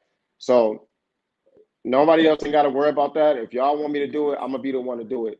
That's where I was saying with him. I was really irritated when I saw that apology video. This is my second time seeing it, but when I first saw it, I was annoyed because I was like, I know this is a fake ass apology. I know he faking this. I know he don't want his pockets to be hurt. You know what I'm saying? So like, and then it was the fact that he made an apology video on a backup account because he was trying to hide it from his Black following, because I guess he didn't want them to see it. Them to say that, you know what, I'm wrong. I need to be held accountable, but he did it on a backup page. So he's not wrong. I mean, he's not trying to take accountability at all. So he knows what he did was wrong, But he's like, at the end of the day, what's gonna come? Helping the Black community or my pockets? I'm gonna choose my pockets over Black community any day. Like, that's where I got from it, and I'm tired of seeing it. And he's not the only one. I know he's not the only one. He So also like can we discuss real quick how he was able to get so much traction in the Black community in the first place? Let's keep it 100. Black women went flocking to him because Black men on the app and in our community don't protect Black women. Most of them don't. And I can speak on it like this. There will be plenty of men who will fetishize me, being mixed, but will shit on a dark-skinned woman that looks like that is the same shade as what their mother is or their sister. Or, you know, as soon as I'm not, quote unquote, the best of both worlds, because they think I'm gonna be submissive like a white girl. I don't know where the fuck that idea came from, but alrighty then. As soon as, you know, I challenge that fetishization in their head, you know, then I'm aggressive, I'm masculine, I'm this, that, and the fucking third. Or sometimes they try to negate my Blackness altogether, call me milk powder, Rachel Dozell, what the fuck ever. And I've only noticed that part on TikTok because nobody's been dumb enough to say this shit to my face. They'll call me aggressive and angry and masculine, but I've never had my Blackness negated until TikTok. But you have people like official TikTok baby who will sit there and claim that Black women are fucking racist just because we say something to white women who wear box braids. I'm sorry, he said boxer braids. You know, Black women aren't protected the way that they should be. And I feel like, and this isn't a call out, this is a call in. I feel like if Black men protected Black women as much as Black women protect Black men, people like Barrett Paul wouldn't have gained as much traction as they did, if that makes sense. I agree. What do you guys think about that? What do you guys think about hearing that? I agree. I also think it's the fact that in some way, like black people, our problems and our issues have, even though we're hyper visible in a sense, like our issues are kind of just always pushed under the rug and say that it's not important. So in some way we're starved for the attention for someone saying, when someone finally notices, yeah, like you do matter. I understand, like I want to speak about your issues. Like we run to that, not realizing how damaging it can be because they shouldn't be speaking on our experiences because they don't live it. But it's also what you said, like there's this, Black women are so unprotected, not only outside of our community, but within our community, that when we see a person, whether it's a non-Black person of color or just a white person, speak about misogyny that we face or gendered violence that we face, we're just like, yes, finally someone sees us and cares about us. And he saw that, like, because I'm not gonna try and give him the benefit of the doubt. Like I definitely believe that he saw that and was able to be like, this is a lane that I can get into. And it wasn't only Black women, but it was other women of color. Yeah, he's and proved he's like, an opportunist. We don't have to. Yeah, we don't have to bullshit around here. Yeah, so like that's, and it's not only him. Like it's so many other non-Black creators on that app as well. Like the stupid trend where white non-Black men will be like, I love dark-skinned women, I love light-skinned women, I love Black women, like this and the third. Like that whole trend that was going on, if you like, it still goes on, but like a few months ago, and you'd see Black women in the comments being like, ooh, like thank you, like love you too. And I'm just like, guys, like can you not see, like they're using us for a trend? Like they know, like if you see, like if you go to their video before, a few videos prior, their views go down and they'd be like, I love Black women, and suddenly they have 1 million likes. Like they use us for views, because the fact that they know that like we are, in some way we are so starved for protection and love that we will like flock to it. And it's so sad because of the fact that like because we feel so unprotected within our own community that we kind of look for it elsewhere, and it ends up hurting us in the long run because these people always show their ass.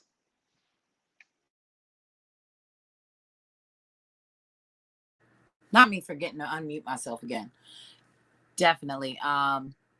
So I kind of want to hear the men's take. What do y'all think, hearing from Black women that we're not protected enough by Black men? What is y'all's take? Looks like Cairo ready to go first. Yeah, I definitely agree. This is something I spoke about on my TikTok platform forever since I even came on TikTok last year. I started speaking about how us as Black men, we don't protect Black women like we're supposed to. And I was like, it's never in the same instance, whereas Black women always are holding us down, are always protecting us, no matter how much trouble we gotten ourselves into, or how much we disrespected them and turned our backs on them, is that they're always there for us. And I always see that it becomes a thing now where it's better to uplift ethnic women or other women of color and put down Black women because it's the trendy thing to do. One of the things I constantly see up on TikTok is Black dudes walking up to people in the mall like, what would you rather date? Black or Spanish girl, Black or Asian girl, and then they're quick to be like, or if somebody else of color be like, oh, I'll choose, let's say, an Asian girl, and then they'd be like, oh, what's wrong with Black girls? They'd be like, oh, it's just not my type, and then they'll laugh. You know what I mean? Like, and I have 3 sisters, so I always look at that and be like, dang, that's crazy, because I can only imagine how they feel in society where, as us as Black men, we're supposed to be protectors and providers and stuff like that. Is we don't even have our own Black women's back. And it becomes a thing now where it's easier to get put on now and get trendy now and gain a lot of following, to gaslight Black women, to disrespect Black women, to uplift other women of color. I see it all the time. Prime example, we have these interracial couples on TikTok, and a woman, let's say, for example, we see it all the time, a white woman wearing box braids or micro braids or something like that, and then Black women are trying to educate her, and then here comes our Black man defending a white woman, and then it'd be like, oh, Black women are just angry, they always aggressive and stuff like that. So I always seen it, and I've always spoke out about that, and that's why I always like, my platform has always been a safe space for Black women to come talk, to come tell me how they feel. Like, it's always been that, but it's not enough in numbers. And there's hundreds of thousands of people on the internet gaslighting Black women, specifically our own Black men. We do it all the time, and I'm like, and I try to educate them, like, how can you speak this way about Black women? When your mama is Black, your sisters are Black, and I kind of see it as a point where they're just like, well, I don't care about that, and I look at it as, like, another thing I like to say is a lot of Black men are very, I want to say, sensitive to when it comes down to them seeing Black women succeed. And that's a conversation that a lot of Black men won't admit to, or they won't conversate about that, but it's the truth. A lot of Black men don't love seeing Black women being independent, successful, going to college, getting degrees, being business owners, stuff like that, because they are falling so far behind that a lot of Black men typically hate that. And they're like, well, they're in a place, a woman is in a place, a Black woman is in a place where I'm supposed to be. So I'm gonna go to somebody who's submissive. I'm gonna go towards a white woman because, I can just sit at home all day while she cooks and clean her house. But I'd rather, go with her than rather, be with a strong Black independent woman who voices her opinion, who tells me right from wrong, who was able to, do hard work just as well as a man could. So it's always things like that. Whereas a lot of Black men typically hate, and a lot of times is a lot of things is. There's a lot of Black men don't talk about this either. There's a lot of Black men deal with a lot of self-hate. And that's something that we don't speak about either, is a lot of Black men that grow up self-esteem issues, growing up being a Black man in America, is they go through a lot of trials and traumas. So they grow up hating themselves and they project that onto Black women. And I think it's, let me just go ahead and gaslight them. So I hate them anyway. Like, I'm going to just go do this and I'm going to go speak ill about them, because guess what? Now that I bash these Black women, I got, Asian women coming after me. I got Hispanic women coming after me. I got the Latinx community. I got all different foreign women coming after me. And now that I, push these Black women to the very bottom. And those are conversations that I try to have with a lot of people all the time, and try to like better myself as a black man and better the next black man. Like, yo, we need to do better for our women. You know, we need to do better for our sisters. Like that. That's just where I'm at with it. And like I said, I definitely agree. As black men don't protect black women at all in the same magnitude at all. It's not even, it's crazy, and it's actually scary to just sit up here and watch that and to see that happen every day. And it's not even just the fact that we don't protect y'all, it's the fact that we don't uplift y'all either, or we don't give y'all a voice to speak, or it's always where when a black woman speaks, a black man is always there to overspeak her. So we push them into the shadows, and then their voices don't get heard. So I definitely agree, and I feel like that's something that we definitely need to work on within a black community. And I'm gonna say this, and if black men can't get on board with that, certain black men, we need to push them out of our community. We got to start pushing them out because we're trying to better our community for all of us. Some of them don't want to uplift and bring us up all together. Some of them want to keep women at the very bottom, and I'm down for pushing them out too. Like, y'all, if you're not down for trying to uplift our black women, our queens and stuff like that, then you don't need to be in our community either. So that's where I'm at with it.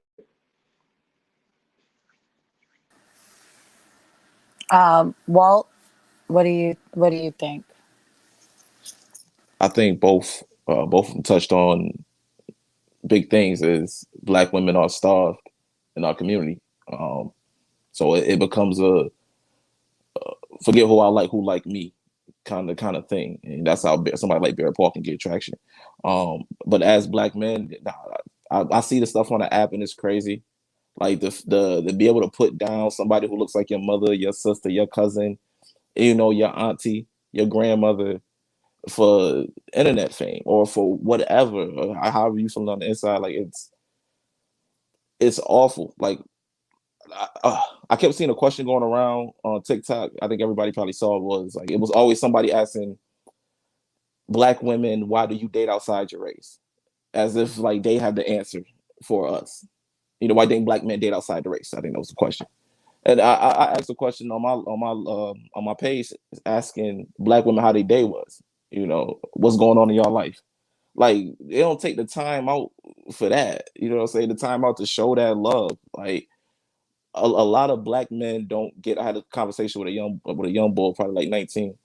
Of he mentioned a woman getting. I'm gonna talk about abuse for a second. A woman getting beat, and how she should leave that man, and how he's upset that she didn't leave that man. I said, but you like, why are you upset at her? Why not you checking the dude? If you really, if he put his hands on her or he did something to her, check him. It's not her fault that he did this. Check the guy. And a lot of guys don't see that. Like, within black men within our community, we are above black women in a sense of like patriarchy within the black community. We are still above that, and we undermine our fight for racism with the sexism and the misogyny. So we gotta love black women, uplift black women. That's what I try to do on my page a lot. Especially me being black and polyamorous. The black and polyamorous community is completely different from the everywhere else, because you see a lot of what's in the black community that comes into that. So you get the sexism, the misogyny. You get the, as Cairo said it, dudes getting jealous because these women are successful. You get that. You see all of that. And it's just crazy. Like, but yeah, we definitely. I understand every black woman that said they don't feel protected by a black man. I check them comments out, and if any dude got a problem, I'll talk to him. Like, that's why a lot of women are friends with me, because I jumped in your comment section and I'll argue with any man on there. Like, they can't fight me. You know what I'm saying? So it's whatever. But no, yeah, I understand what black women say they don't feel protected by us. Only thing I can do is I can show you. I can't tell you, I can't change your mind, but I can show you at least what I can do for you. Yeah, and I think that's really important. I think it's important for black men to understand, and tell me if y'all think I'm wrong. I think it's important for them to understand that, like, um, we're not trying to call them out. We're trying to call y'all in. Because at the end of the day, nobody's gonna know what it's like being black except for black people. But when we feel like we're not protected, that's when we start seeking love in other places. Like, for instance, I'm not going to sit there and be with a black man that's going to shit on a dark-skinned woman. But I mean, say there's an Asian guy who respects me and respects dark-skinned women, doesn't have any anti-blackness. You know, like, I feel like a lot of these black men expect to try to put us black women in boxes, where, well, we're just supposed to procreate black. Or you haven't found the right black man. Okay, how long do you expect me to search for the right black man? When a majority of black men don't give a fuck about black women. I mean, we see it all over social media, on TV and movies. They'd rather get with a problematic white girl who tries to act black, will act like an entire stereotypical black woman that's been tokenized on fucking TV, but then have the nerve to call us ghetto and ratchet. The fuck? I mean, at least I know how to wash my ass, unlike white people. I'm just saying. I see you laughing, Cairo, but I'm just saying, like, I know how to use a washcloth. I don't just, let the water run off my hair or nothing like that. I mean, besides, historically, they've needed us to teach them how to wash their asses. But yeah, so, yeah, I think that's really important that black men start to look at the intersectionality of it all. They have no problem telling white people that you're above us in the system, in the patriarchy. So you need to hear us. But then when black women say that to them, they're like, nah, fuck you. You playing. Quit playing. On that, I remember years ago, because I did my own growth. I'm from the east side of Rochester. I'm hood. I learned things that growing up that's toxic. Years ago, I took the black male fragility test. It was heated. I was just like, I'm looking at it, going through it, and I'm like, okay, yeah, black women can't do that, but I can't do this because I'm black. I can't do this because I'm black. I took it again last year after just whole life experiences and everything. And I realized the whole test was telling me that, yes, I might not be able to do number 23, 24, and all this on this list, these certain things, but black women can't do any of it because of the intersectionality, because they're both women, and both a woman and black. And I'm like, that's what we got to understand. Is we can understand everything about being black. We get portrayed as hyper, get hypersexualized, hyper aggressive, wear all these bad things. But us black men aren't women. I don't know what it's like to be a woman. That's what I always try to tell. Like, I'll get into stuff with racists. I'm like, I can't tell you. You can't tell me what it's like to be black. Same way I can't tell you what it's like to be a woman. I don't know the stuff that goes on inside. I don't know what it's like to feel certain things or maneuver the world like you have to. I have to move the world as a black man. I know what that comes with, but as a black woman, I would never understand it. So that's what I need protection. I'm here. It's the fact that using your privilege to dismantle these chains that are on us, and black women have, in our community, black women have the most chains on us. You need to use your male privilege to advocate for someone like me. I need to use my light skin privilege to advocate for a dark skinned person. And that intersectionality is really lost in our community. But we have one more apology video to watch. Casper, do we still have it?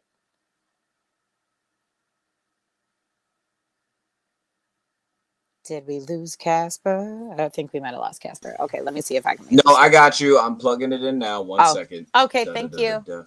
No problem. Thoughts on this specific subject. So let me bring it on full screen, and I think there we go. And boom. Here we go. And all right, cool. Incredibly Got sorry. you, Jess. Ahehe, Shadeja, which means thank you, sister, for reaching out from a place of love and calling me in and reminding me to stay humble.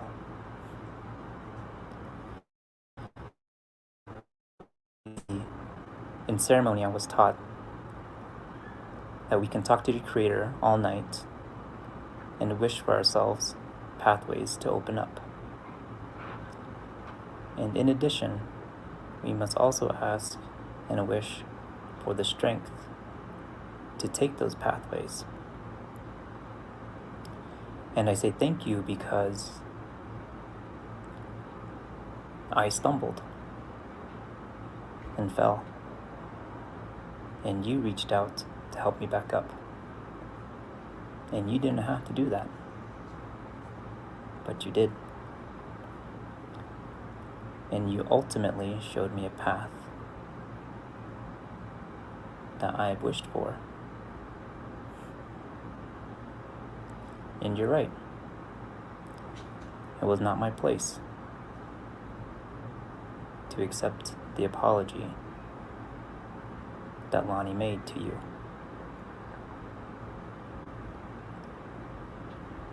And I'm sorry. I didn't intend to harm you or your community. And I know all too well, and perhaps you do too, what it's like to invest in a dream and a vision and a future that could be ripped away. I don't want to participate in that erasure. And so I hope you accept my apology. And I hope to continue to work with you in order for our peoples to experience true liberation. And sorry for the pain that I caused, that my people caused. I always hope to inspire and not create a space where toxicity just flows. The goal is to share good medicine, and that's what I hope to do. So thank you. I will do better.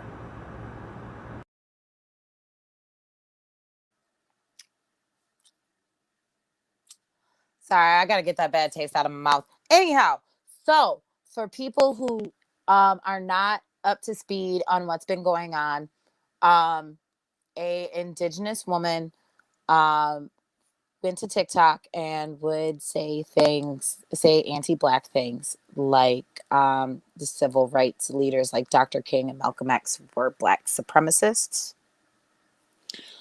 And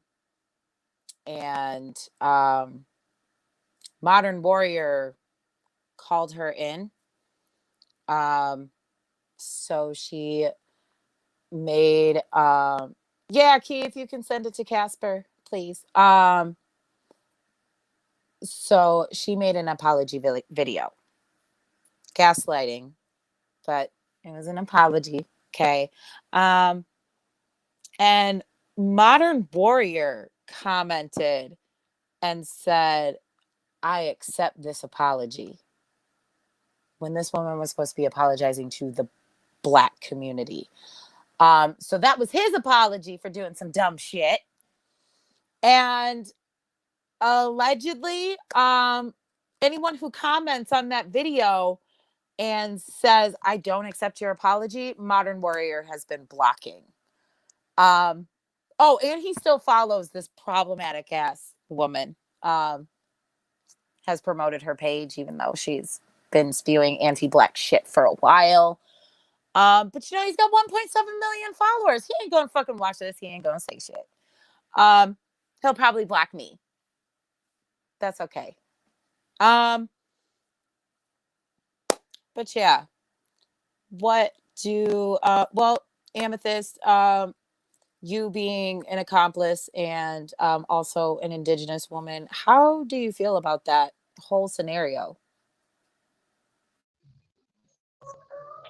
Well, I was shown some of Lonnie's videos prior to this happening, and someone, one of my friends said, hey, people are saying she's anti-Black. Can you please go watch some of her videos and let me know? Because I don't want to support someone that is. And I said, yeah, for sure. So I went and took me just a few minutes to see that, yeah, she spews anti-Black rhetoric. And she's incredibly misguided in her blame as far as the injustices that happen and have happened within our community. And really what she's doing is furthering white supremacist ideologies. And so it was really disheartening to see, because Lance and I are mutuals. I have a lot of respect for him. And for it to surface that he supports her, defends her, and then turns around and accepts an apology that, number one, wasn't for him, that he had no business accepting, and should have kept his mouth shut. It leaves a bad taste in my mouth, and really what it all comes down to for me is talk is cheap, and he stumbled, and he, just because we're Indigenous does not mean that we don't make mistakes. As accomplices, we have to be cognizant that the space that we are being that Black folks have shared with us is not a right. It's something that we have to earn, and we have to continue to earn. And so he needs to do the work, and if he doesn't, then in my opinion, I can't support him, because what it does is it Indigenous people are going to stand by him, and 1.7 million is a lot of influence that he potentially has, and it's problematic because it's going to cause problems between our two communities, because like Emily was saying earlier, people are going to stand by him just because he's Indigenous, regardless of whether he's right or not. And that's really frustrating, because everyone should be held accountable for their actions, no matter if you're a person of color or not. And so that's kind of how I feel about it. I'm going to watch his behavior and see if his apology meant anything. And if not, he's just a regular person to me. We have to stop idolizing these people just because they have a million followers. If they're not good people and they don't practice what they preach off of TikTok and off of social media, then they need to be treated as such. So. Yeah, I definitely agree. Girl, do you got something in the oven that needs to Yeah, get my taken bad. out? Sorry. Yeah. No, you yeah, good. I'll be right back. I get it. You're a mom. Go ahead and take care of it, girl. Yeah, she called us groomers. It was so disgusting. Walt, you got something to say on this? I seen the problematic creator yesterday for like the first time. Because somebody, it popped up in my thing on my in my following. Somebody called out Modern Warrior. I'm like, Modern Warrior did something bad, and I see whoever write these TikTok apologies is getting some bake this week. They getting a bag. Whoever been writing these apologies, but it's again change behavior. I get everybody can make mistakes. I thought who he was, at least with his following and what he sees go on TikTok, it would be something like, I shouldn't go there. I shouldn't overstep my boundaries. It's the same way that we do, same way I do as men. And I talk to some of my mutuals as men. I said, you see a Black woman saying something, don't go in there and argue with her. Like I pulled people, like I'm like, yo, don't do that. So the same way with him, if he inserted himself because I understand that she's being native. That's how you view your peoples. I love my peoples too, but that wasn't his place. And it got to be changed behavior. You know what I'm saying? That's what I need. Yeah, for me, it just feels like, okay, you said you're sorry, but anybody who is challenging that and saying like, nah, we don't accept this, we want to see change behavior, you're blocking. And this is right after on Instagram, you went ahead and um you posted a picture of you and black people, and you were trying to like advertise for them, and you use the hashtag melanin poppin'.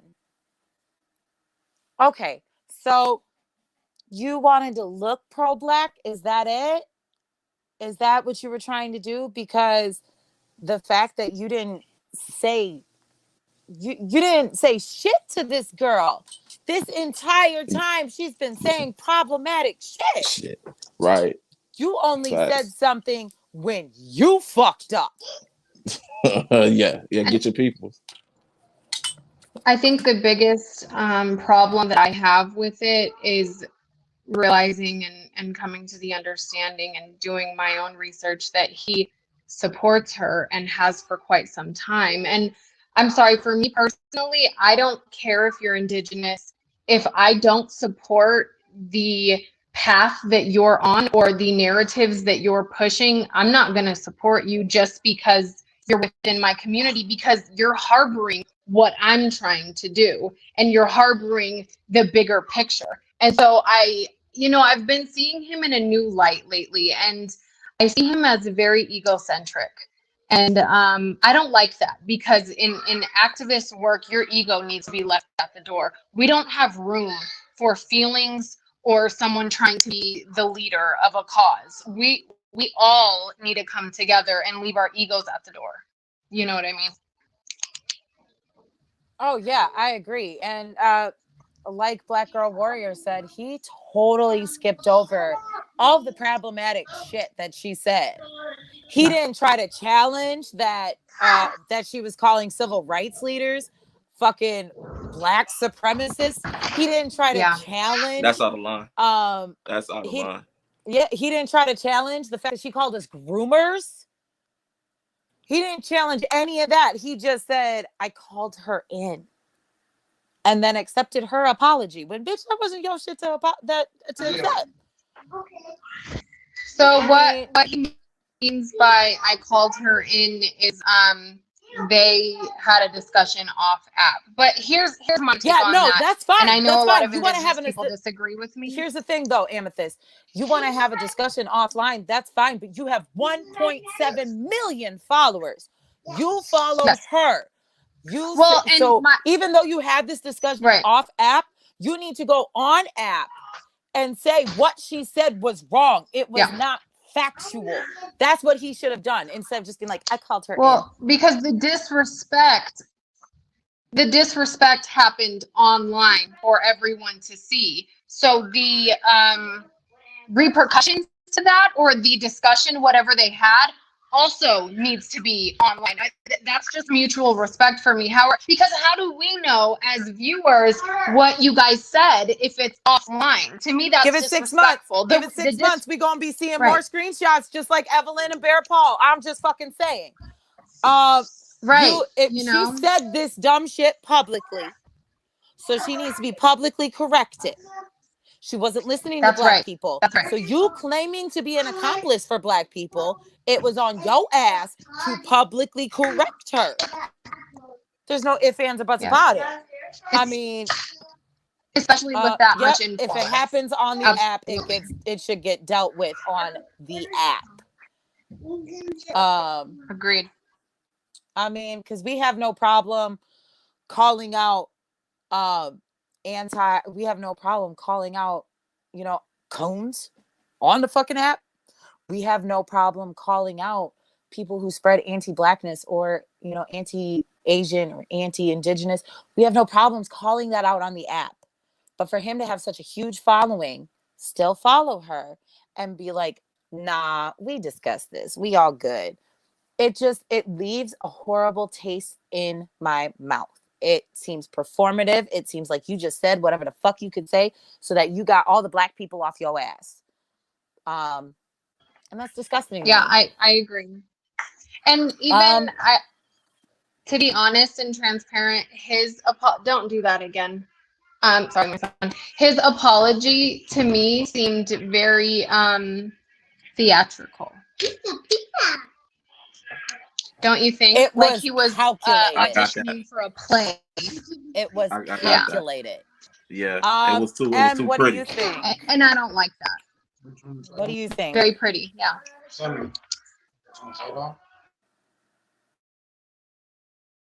Not gonna lie, I was kind of dealing with something, so that's my bad. That's my bad. No, you're good, babe. You're good. But yeah, I'm really, yeah. No, that's totally fine. We all My have bad, lives my outside bad. of this. You're good. You're good.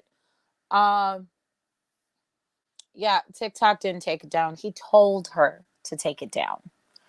I mean, you didn't want to be caught in 4K. I mean, you were. You were. It's okay. But yeah, it just seems very, let's just say what we have to say to get them to shut the fuck up.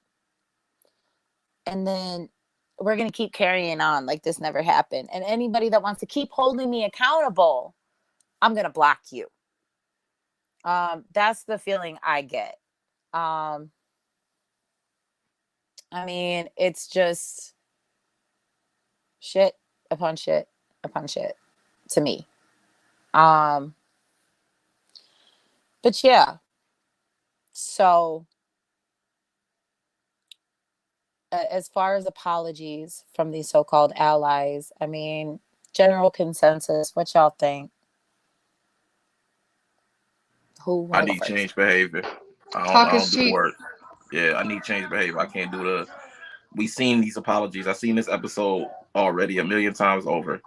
It doesn't change. We got to change your behavior for me to even consider you doing anything towards you getting better and however you consider that. But that needs to be changed.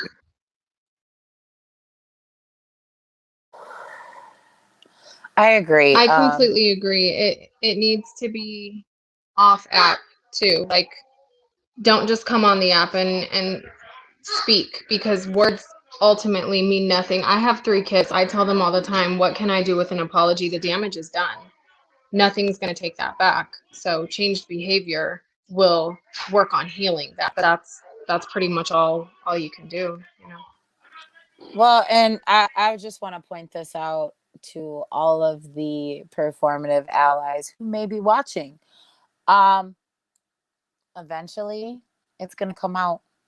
Eventually, somebody's going to go ahead and share the screenshots, and you're going to be caught in 4K.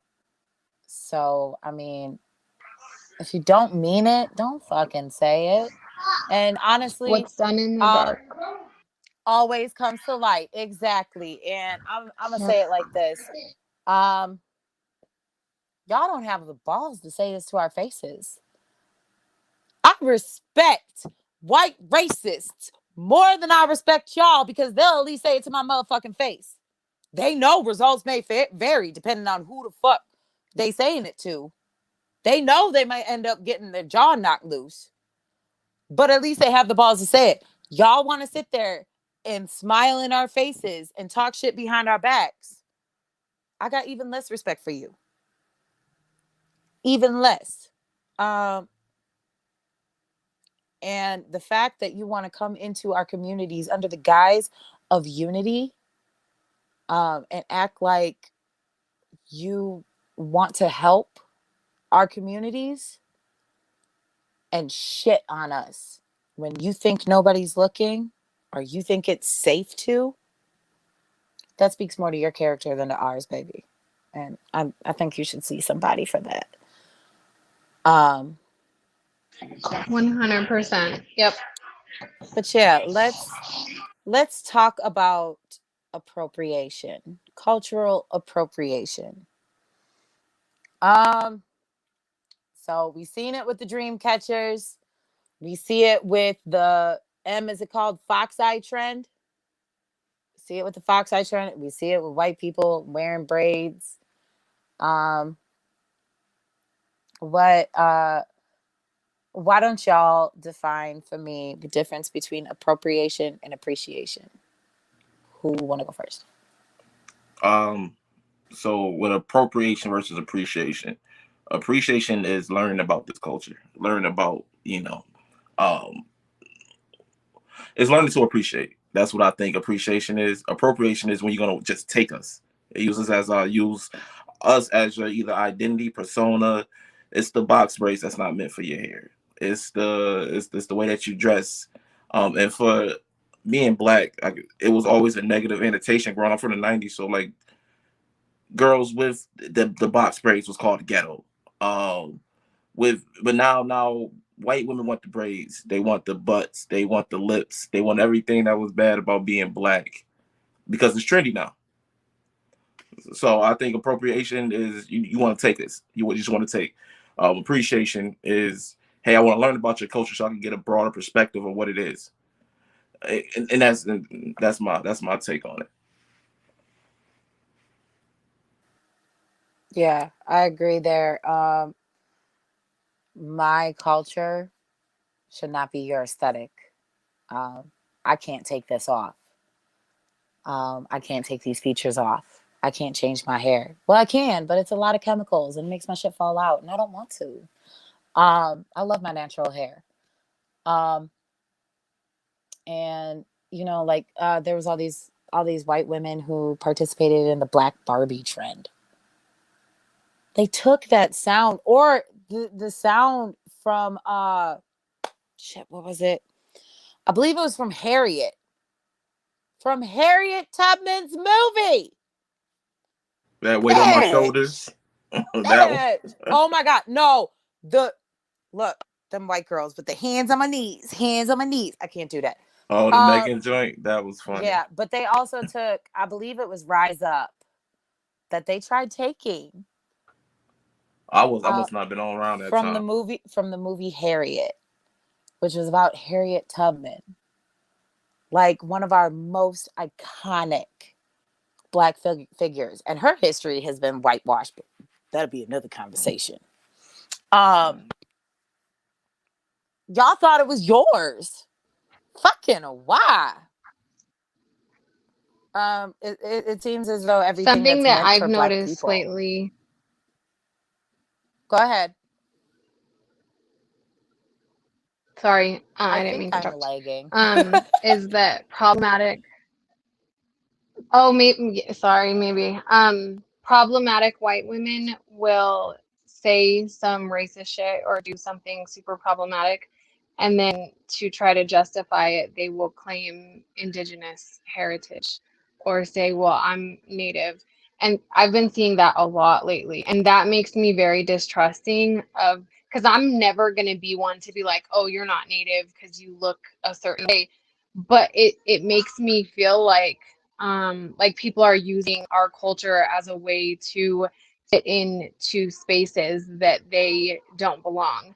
And also I see a lot of women, with Halloween costumes, and that one girl who's making stupid videos with the warrior bonnet on that's not even meant for women and claims that she's Cherokee. The thing is you want that, but you don't want the MMIW aspect of our culture. You know what I mean? Like you want the aesthetic and you want to fit into spaces that you really don't belong. But what do you know about MMIW? What have you done for that organization? Have you donated? Have you protested? Have you, grieved a family member? Have you grieved a friend that's gone missing or murdered? And so it's really frustrating to me because they want the pretty and nice. But when we talk about the gruesome and the oppression and the injustice, they don't want to hear it. And that is really frustrating to me. It's like they want all our rhythm, but none of the blues. Say it again. Say it one more time. Louder for the motherfuckers in the back. Say it one more time. They want all of our rhythm, but none of our blues. None of our blues, baby. None. You want to talk about the difference between appropriation and appreciation? Because you can like anime, but understand that there's more to Japanese culture, for instance. So I remember there was this whole thing going around, I think 2-3 years ago, where this white woman, she took a traditional Chinese dress and she cut it up. So it was really because technically it's not supposed to be scandalous, it's supposed to be more modest. And she used it as her prom dress. And that's like our traditional clothing has a lot more meaning than just I'm sorry. a prom dress. You fucking said a prom dress? Yeah, I can try to find the picture and send it to you. Oh hell no. And so like there's that thing, and then like probably when I didn't really have a big following on TikTok, I probably still had like not a lot. I called this woman out for cutting up a traditional Vietnamese dress, and you're supposed to wear pants with it. But she was just wearing it bare leg, and you're not supposed to wear it like that. And a lot of people called her out, and like, there were a bunch of people defending her in the comment section, being like, "Well, she got it at a thrift store, so can you blame her?" Like, yes, I can blame her because even if you find something at a thrift store, it doesn't mean you can disrespect it. And then like with the whole like there's like now like a reverse trend going on TikTok because like there's like, oh, the kawaii like snacks and like all of that, and then like Japanese core, Asian core, like where people just like fantasize about like Asian culture.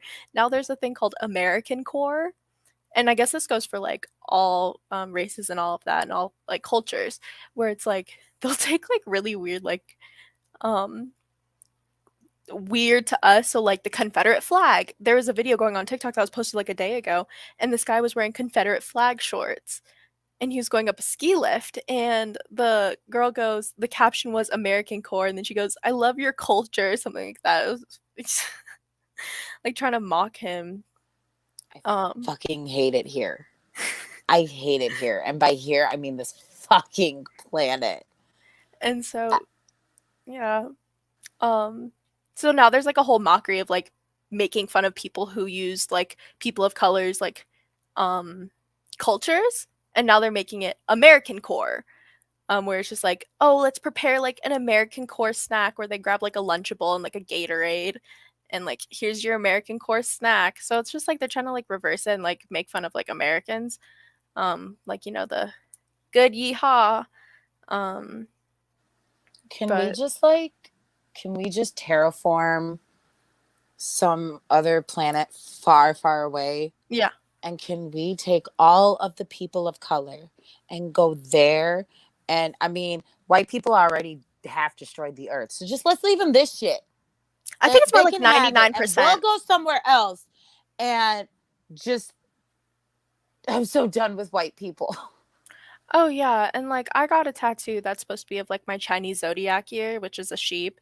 And like I understand some people can think it's a cow, but then I had like white people like slide up on my Snapchat story and be like, "No, that's a cow. Like that's a cow. Like you're the year of the cow now." I'm like, my tattoo on my body means nothing to them. It's my personal body. It's my tattoo. It's what I want to put on my body, and it's also like important to me. And then also like the traditional lion dances for like Lunar New Year. They're just like, "Oh, that's weird. Like why do you have to like?"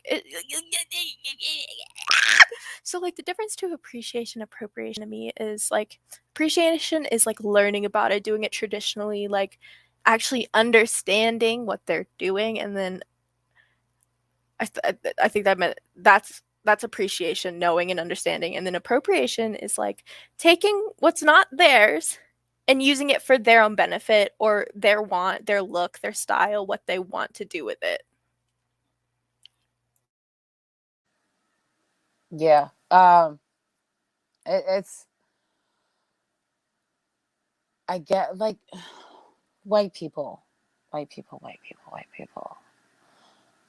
Y'all can embrace y'all's culture. White's not a culture. I'm sorry. I'm just saying that. Like, it's not. But if you're Irish, embrace that. If you're Italian, embrace that. Learn about it. That's fine. Stop perverting our cultures. Stop buying dream catchers from Karen on fucking Etsy.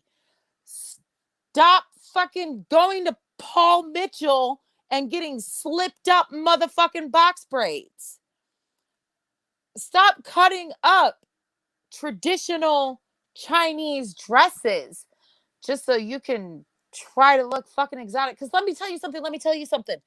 Y'all fucking don't. You will never look exotic. That's why you have to literally pay money to plastic surgeons to look like us. I'm sorry, but I'm not fucking sorry. It is what it is. It is what it is. So in regards to appropriation, what advice would you give people who want to understand your culture and want to appreciate your culture, and not cross the line of appropriating it? Who's gonna go first? There's tons of videos, books out there that people can read, but they got to take the time and put in the effort. It's a quick Google search away to at least start to get to dive into it. There's a bunch of people on TikTok who watch it. There's a bunch of videos on YouTube, but people have to want that effort to be like, here, I want to learn, and I don't want to just badger my friend who's Black, Asian, Latinx for answers. Go out there, put the work in. It's a simple Google search away. Learn, read. If you have any questions and you know somebody that's open about it, go ahead and ask them. But just don't take. Just don't take it. Real quick, let's talk about spiritual white TikTok. So we have an abundance of white people, mostly white women that I've seen, who will try to claim that they can read tarot, give you tarot card readings, who will claim that they will sit there and literally try to like tell private indigenous folklore and stories and shit like that. It's problematic as fuck. First of all, if you're reading tarot cards and you're fucking white, you're looking to the wrong ancestors, baby. That ain't who started it. And leave indigenous people the fuck alone. Seriously. Like, and this, I'm not trying to speak for anybody. I'm speaking for myself. Their fucking stories and culture is not for our entertainment. Those stories have lessons. They have purpose. They have significant meaning. Amethyst, you got an opinion on that? Written down. Yeah, our history is not written down. Our history is through our stories, our songs, our statues, our art. It's something that you feel, it's in your spirit, and it's passed down through generations. And so it's really disheartening when I see people using white sage or like that video of those two white women singing the indigenous song, because to us it means something. To them, it's a way to zen, and they don't understand it. And it's a fine line between learning about our culture and being brought in by someone and then using it for your own and gaining followers or profit off of it. And not only that, but I'm sorry, if you are practicing certain like hoodoo or certain rituals that were created by our ancestors, the spiritual realm is going to come for that ass. So I don't know if that doesn't scare them, I guess, but they need to be afraid because it's real and nobody is going to protect them. There's nobody in the spiritual realm to protect them. Literally. And my sister Key said, stay off sacred areas in Hawaii. Stay off of sacred fucking indigenous land, period. Stop. Like, there's sacred land in Okinawa. We used to have sacred land, and we still do back in Africa. Indigenous people have sacred land. Pacific Islanders, stay the fuck off of it. It's not a vacation area. You got something to say? Just to add on to the whole sacred land and like Hawaii thing. if we all know Sienna May, one of the biggest TikTokers on the platform, and with all like the controversy that happened before, she posted a video where she's in Hawaii standing on one of the most sacred lands in Hawaii doing a different Pacific Island dance to a Hawaiian song and then added her little TikTok dance in between it. And like nobody's calling her out for it. Yeah, like people don't understand how damaging this is to fucking communities. Like Stephanie Meyer, the bitch who wrote Twilight. She literally, I just read in an article, like the indigenous tribe, where she stole all those fucking stories from, are having to fucking relocate just so that they can live in fucking peace. First of all, this is not our fucking land. Indigenous people shouldn't have to fucking relocate at all. And I'm gonna just say this on top of it: stop fucking pipeline 3. Sign the petition or some shit. Stop it. Thank you. Hey, I wanted to say just one thing about Pipeline 3. Go ahead. If you stand in solidarity with Indigenous people, Native people, and you have up until this point done absolutely nothing for the Anishinaabe people, or signed the petition, wrote a letter to Biden, donated if you can, you are not an accomplice and you do not stand in solidarity with us. You are performative and practice what the fuck you preach. And I'll leave it at that. I noticed that white people have this sense of entitlement to think that they can come in and out of our cultures and our religions. Like, for instance, my cousin, she a whole ass fucking mess. But anyhow, she went through a whole year where every fucking family holiday, she was trying to be Buddhist. She was experimenting with Judaism. Yo, we were born, raised, and baptized Catholic. Stop. It's not yours. It's not yours. And she would go as far as to, like, for instance, mentioning practices of Judaism, but then laughing when she'd eat the mashed potatoes that had bacon in it, and like, oh my God, this is so not kosher. Okay, but that's fucking serious for the Jewish community. That's like fucking serious. That's not funny. Or she would literally call them Jews, not Jewish people. And I'm like, what? Y'all wonder why we can't fucking stand y'all. You wonder. And my white family didn't see any issue with any of this. Y'all want to beat us so bad, but you don't look at the redlining and gentrification in our communities. You don't look at the hate crimes happening in the fucking Asian community. You don't look at the fact that there are some indigenous tribes who don't even have fucking clean water.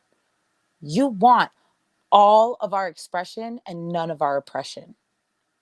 And that's not fucking-K. And this is where we as POC need to band together, and we need to start fighting that shit instead of fighting each other. We need to hold our own who are anti-whatever accountable, whether it's an indigenous person being anti-Black, whether it's an Asian woman being anti-indigenous or whatever.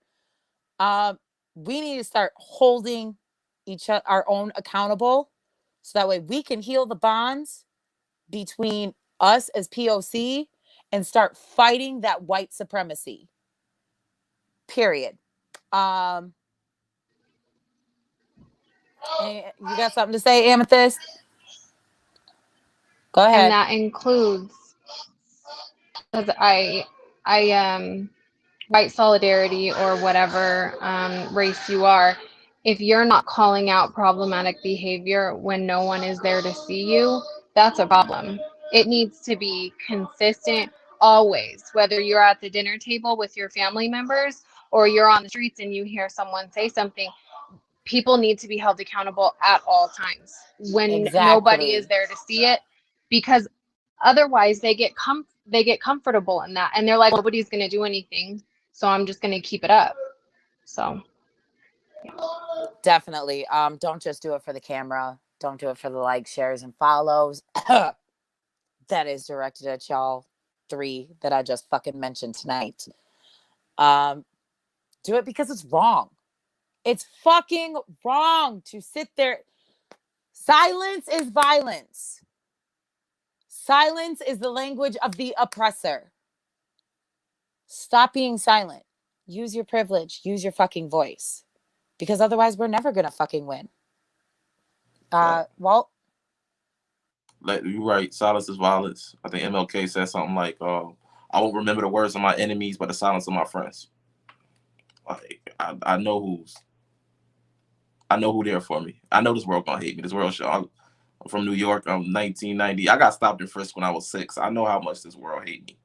So just to have literally people, just love is good. Love is good. Like, that's one thing I want to put out. Love is good. It's just, yes, our enemy is white supremacy. We got to definitely fight that and fight the borrowed oppression within our own communities that stems from white supremacy. Yes. Thank you. I have been saying that we need to fight our internalized, our indoctrinated white supremacy that's within our own communities, because all of this otherizing, all of this dividing and conquering, that is a tool of white supremacy. It's their oldest and most reliable tool. And if we don't fucking let them have it, they stand no chance.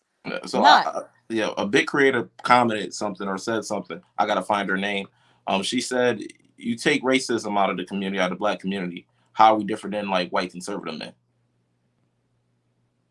If Black men if you take out racism, imagine racism didn't exist in the Black community. How are we different? Because we still have homophobia, transphobia, ableism, sexism, misogyny. Yes, colorism, misogyny. You take all of that, like you take out the color of our skin. And we got a lot of problems. We still got a lot of problems. White people. Yeah, we got a lot of problems. We gotta look into ourselves. You still doing stuff, but yeah, we gotta definitely start looking into ourselves. That's one big thing. Y'all, I have a feeling that Walt gonna be a regular on here because he be speaking some facts. Give him his flowers in the comments. I'm telling y'all, this panel has been amazing. Amazing. So let me ask y'all, do y'all have any book recommendations, websites, petitions, or anything like that that you would recommend to the people watching? For me, Uncomfortable Conversations with a Black Man. Check that out by Manuel Acho. It is a great book. He has a YouTube series as well. If you want to get into something that's going to make you uncomfortable, it will make you definitely uncomfortable, but it's needed. The conversation is needed. That'd be that. Check out the Georgetown Poverty Law Center. I'll leave a link in my link tree or something. They did a study about adultification that Black girls face in this country. Read up on that. And my big 2 recommendations, just so you can understand, for us as Black men, I'll read that Georgetown Poverty Law about adultification bias. If everybody else, check out Uncomfortable Conversations with a Black Man, or my page. I talk a lot of shit. Yes, everybody on here is on TikTok and they are amazing, including Tope, who is live authentic _ and Cairo, who is Cairo.Mars on TikTok. Y'all go give them a follow if you want an education. I'm just saying. Amethyst, y'all got any books, links, petitions, anything? You dropped the comment? I was saying, go ahead, Em. Oh, okay. So there's a podcast that there's a bunch of there's a whole section on Spotify that's talking about that has that are created by Asian creators, and a lot of them recently have been talking about a bunch of the Asian hate that's been going on. So I think that's important to listen to, because sometimes it's easier to listen than to read. At least that's how it is for me. Some people are different learners, and also because the media doesn't talk about, like, mainstream media does not talk about everything going on in the Asian community. They barely cover it. The only thing that I really saw them cover was the Atlanta shooting, because that was, in their words, a bigger deal, which I think is bullshit. Everything that happens should be, like, talked about. But Next Shark on Instagram or TikTok, they are such a good place to get information on what's going on in the Asian community, good and bad. So yeah. Oh, and the Try Guys video. Key brought it up. The Try Guys video talks about everything going on in the Asian community, but I think they also talk about BIPOC solidarity. So I think that is important to watch. They do. And Key, if you're still in here, can you drop the link in the comments for if people want to go ahead and watch once this is over? Amethyst, what about you? Yeah, definitely go to stopline3.org. From there, you can go to the menu and hit call to action, I believe it is. And from there, you can donate. You can go to the front lines if you're near any of the camps. They really need people out there. They really need donations.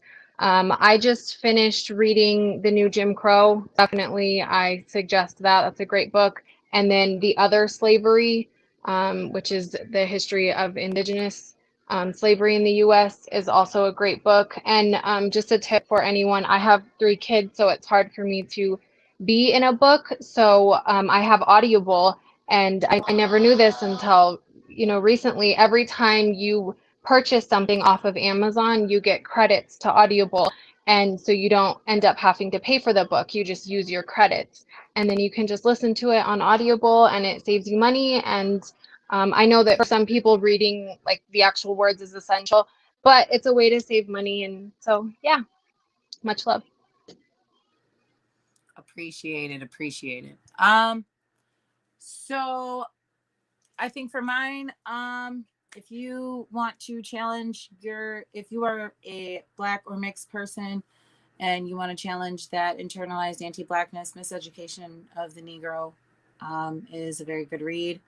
The New Jim Crow, like Amethyst said, you're on this side when I'm looking at you.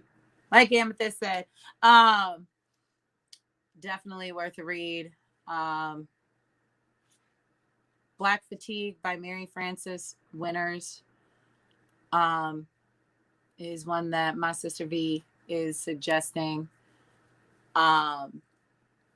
Yes, Uni. And you know what? I think I followed you on Facebook before I even followed you on TikTok. I love you. He's been hyping me up all week. I love him. So since that was kind of a tense conversation, how did y'all feel about the conversation? What did y'all think? I will pick someone. Somebody go first. I got it. I liked it. I like just having it out there. I think a lot of us are on the same kind of page, even though we're batting for different teams, but we're all still on the same page what we're looking for. I thought it was great. I thought it covered a lot. I thought a little bit of talk intersectionality, and this is big to see how white supremacy affects all of us. And I think it's good. I think more conversation. I love conversations. I think more conversation should happen, especially like in a setting like this. Appreciate it. Amethyst? I enjoy the dialogue. I think that, I'm sorry, my husband's playing some game. I think that the dialogue is important. I think that if we are speaking on matters of race and injustice, if it's not uncomfortable, we're not having the correct conversation. I think it needs to be uncomfortable, and more people need to be open to having uncomfortable conversations so that, like Love Poet said, we can relate to one another and understand one another a little bit better. And so I'm here for it. I will come on anytime you want me. Don't tempt me. Eve, what you got? I think it was good. I also heard like a lot of different what's the word I'm looking for? Perspectives. That's the word I'm looking for. And I think it was really good, especially because, like, I'll admit it, I don't know the most about, indigenous culture, and like, you know, hearing Amethyst talk about it, I thought that was really interesting, and knowing more about it. So like that's my responsibility to take, like, you know, learn more and like further my education. So I appreciate her for that, and I appreciate all of you for giving your perspectives, and thank you for giving me this platform to talk about it. Yes, I loved having you on. So if y'all, who would y'all want to see on this show? But there's a catch. You got to be able to help get them on this show. Who would y'all pick? Amethyst, go ahead. I have a friend. She might be watching, but I really enjoy her. She has a great perspective, and her name is La Rocca Blue, BLU, and she has a really strong voice, and she is a beautiful young woman, and I would love to see her on. And she's my friend on TikTok, and I bet she would be happy to come on. You know, her voice is powerful, and I'd love to hear it. So, her. I love LaRocca. I saw her comment too late. But I'm gonna have her on at some point. And well, who would y'all like to see? And it has to be someone that you can help make it happen. Oh, I feel like I'm on the end of all the smoke right now. So it's hard. There's a few people that'd be dope on here. I think that I have just their voices. Coral Go B. ahead. I love Coral. Oh, there's somebody I just started following. I don't know their name, but they're doing like I'm like on the nerd side of TikTok. And they've been talking about like the racism within like D&D, but like it's a lot of shit that we kind of see within the world. So I think that'd be dope. I have to find their name, but either Coral, them, or Melanated. I love them. Them three would be dope as hell on here, and like their perspectives on everything. Okay, yeah, I'll you're try gonna my have to best to send me get their them. acts because I don't Yeah. think I've heard of any of them, and I'd love to check them out. Oh, they dope black women. Love it. Yes, and look, my header says Black Girls Matter. Just saying. M. So there's two people that actually helped me start my TikTok career. So one of them is like kind of more iffy, but like if I could ever see him on here, that'd be great. But his name is Xander. His ad is Xander the Empath. He was the one who got me to speak out on the whole Karma Chibana situation. And then also this, her name is Tia Monette. Her at is the real Tia Monette, and she's half Japanese, and she's also half black. So I think that'd be really cool to have her on here, and she's also just so nice. I love her. Okay. My wish list has changed since last week, y'all, because a lot has happened. I think for me, I would love to see Conscious Lee. And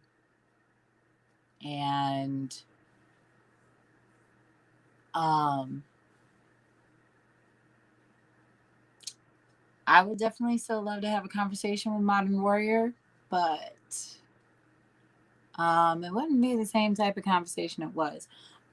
Savage Island, if y'all are not following him on TikTok, I don't know what the hell you're doing with your life. He's amazing. He is a Pacific Islander creator. Like whenever you go on his page, like you just feel like that you feel at home.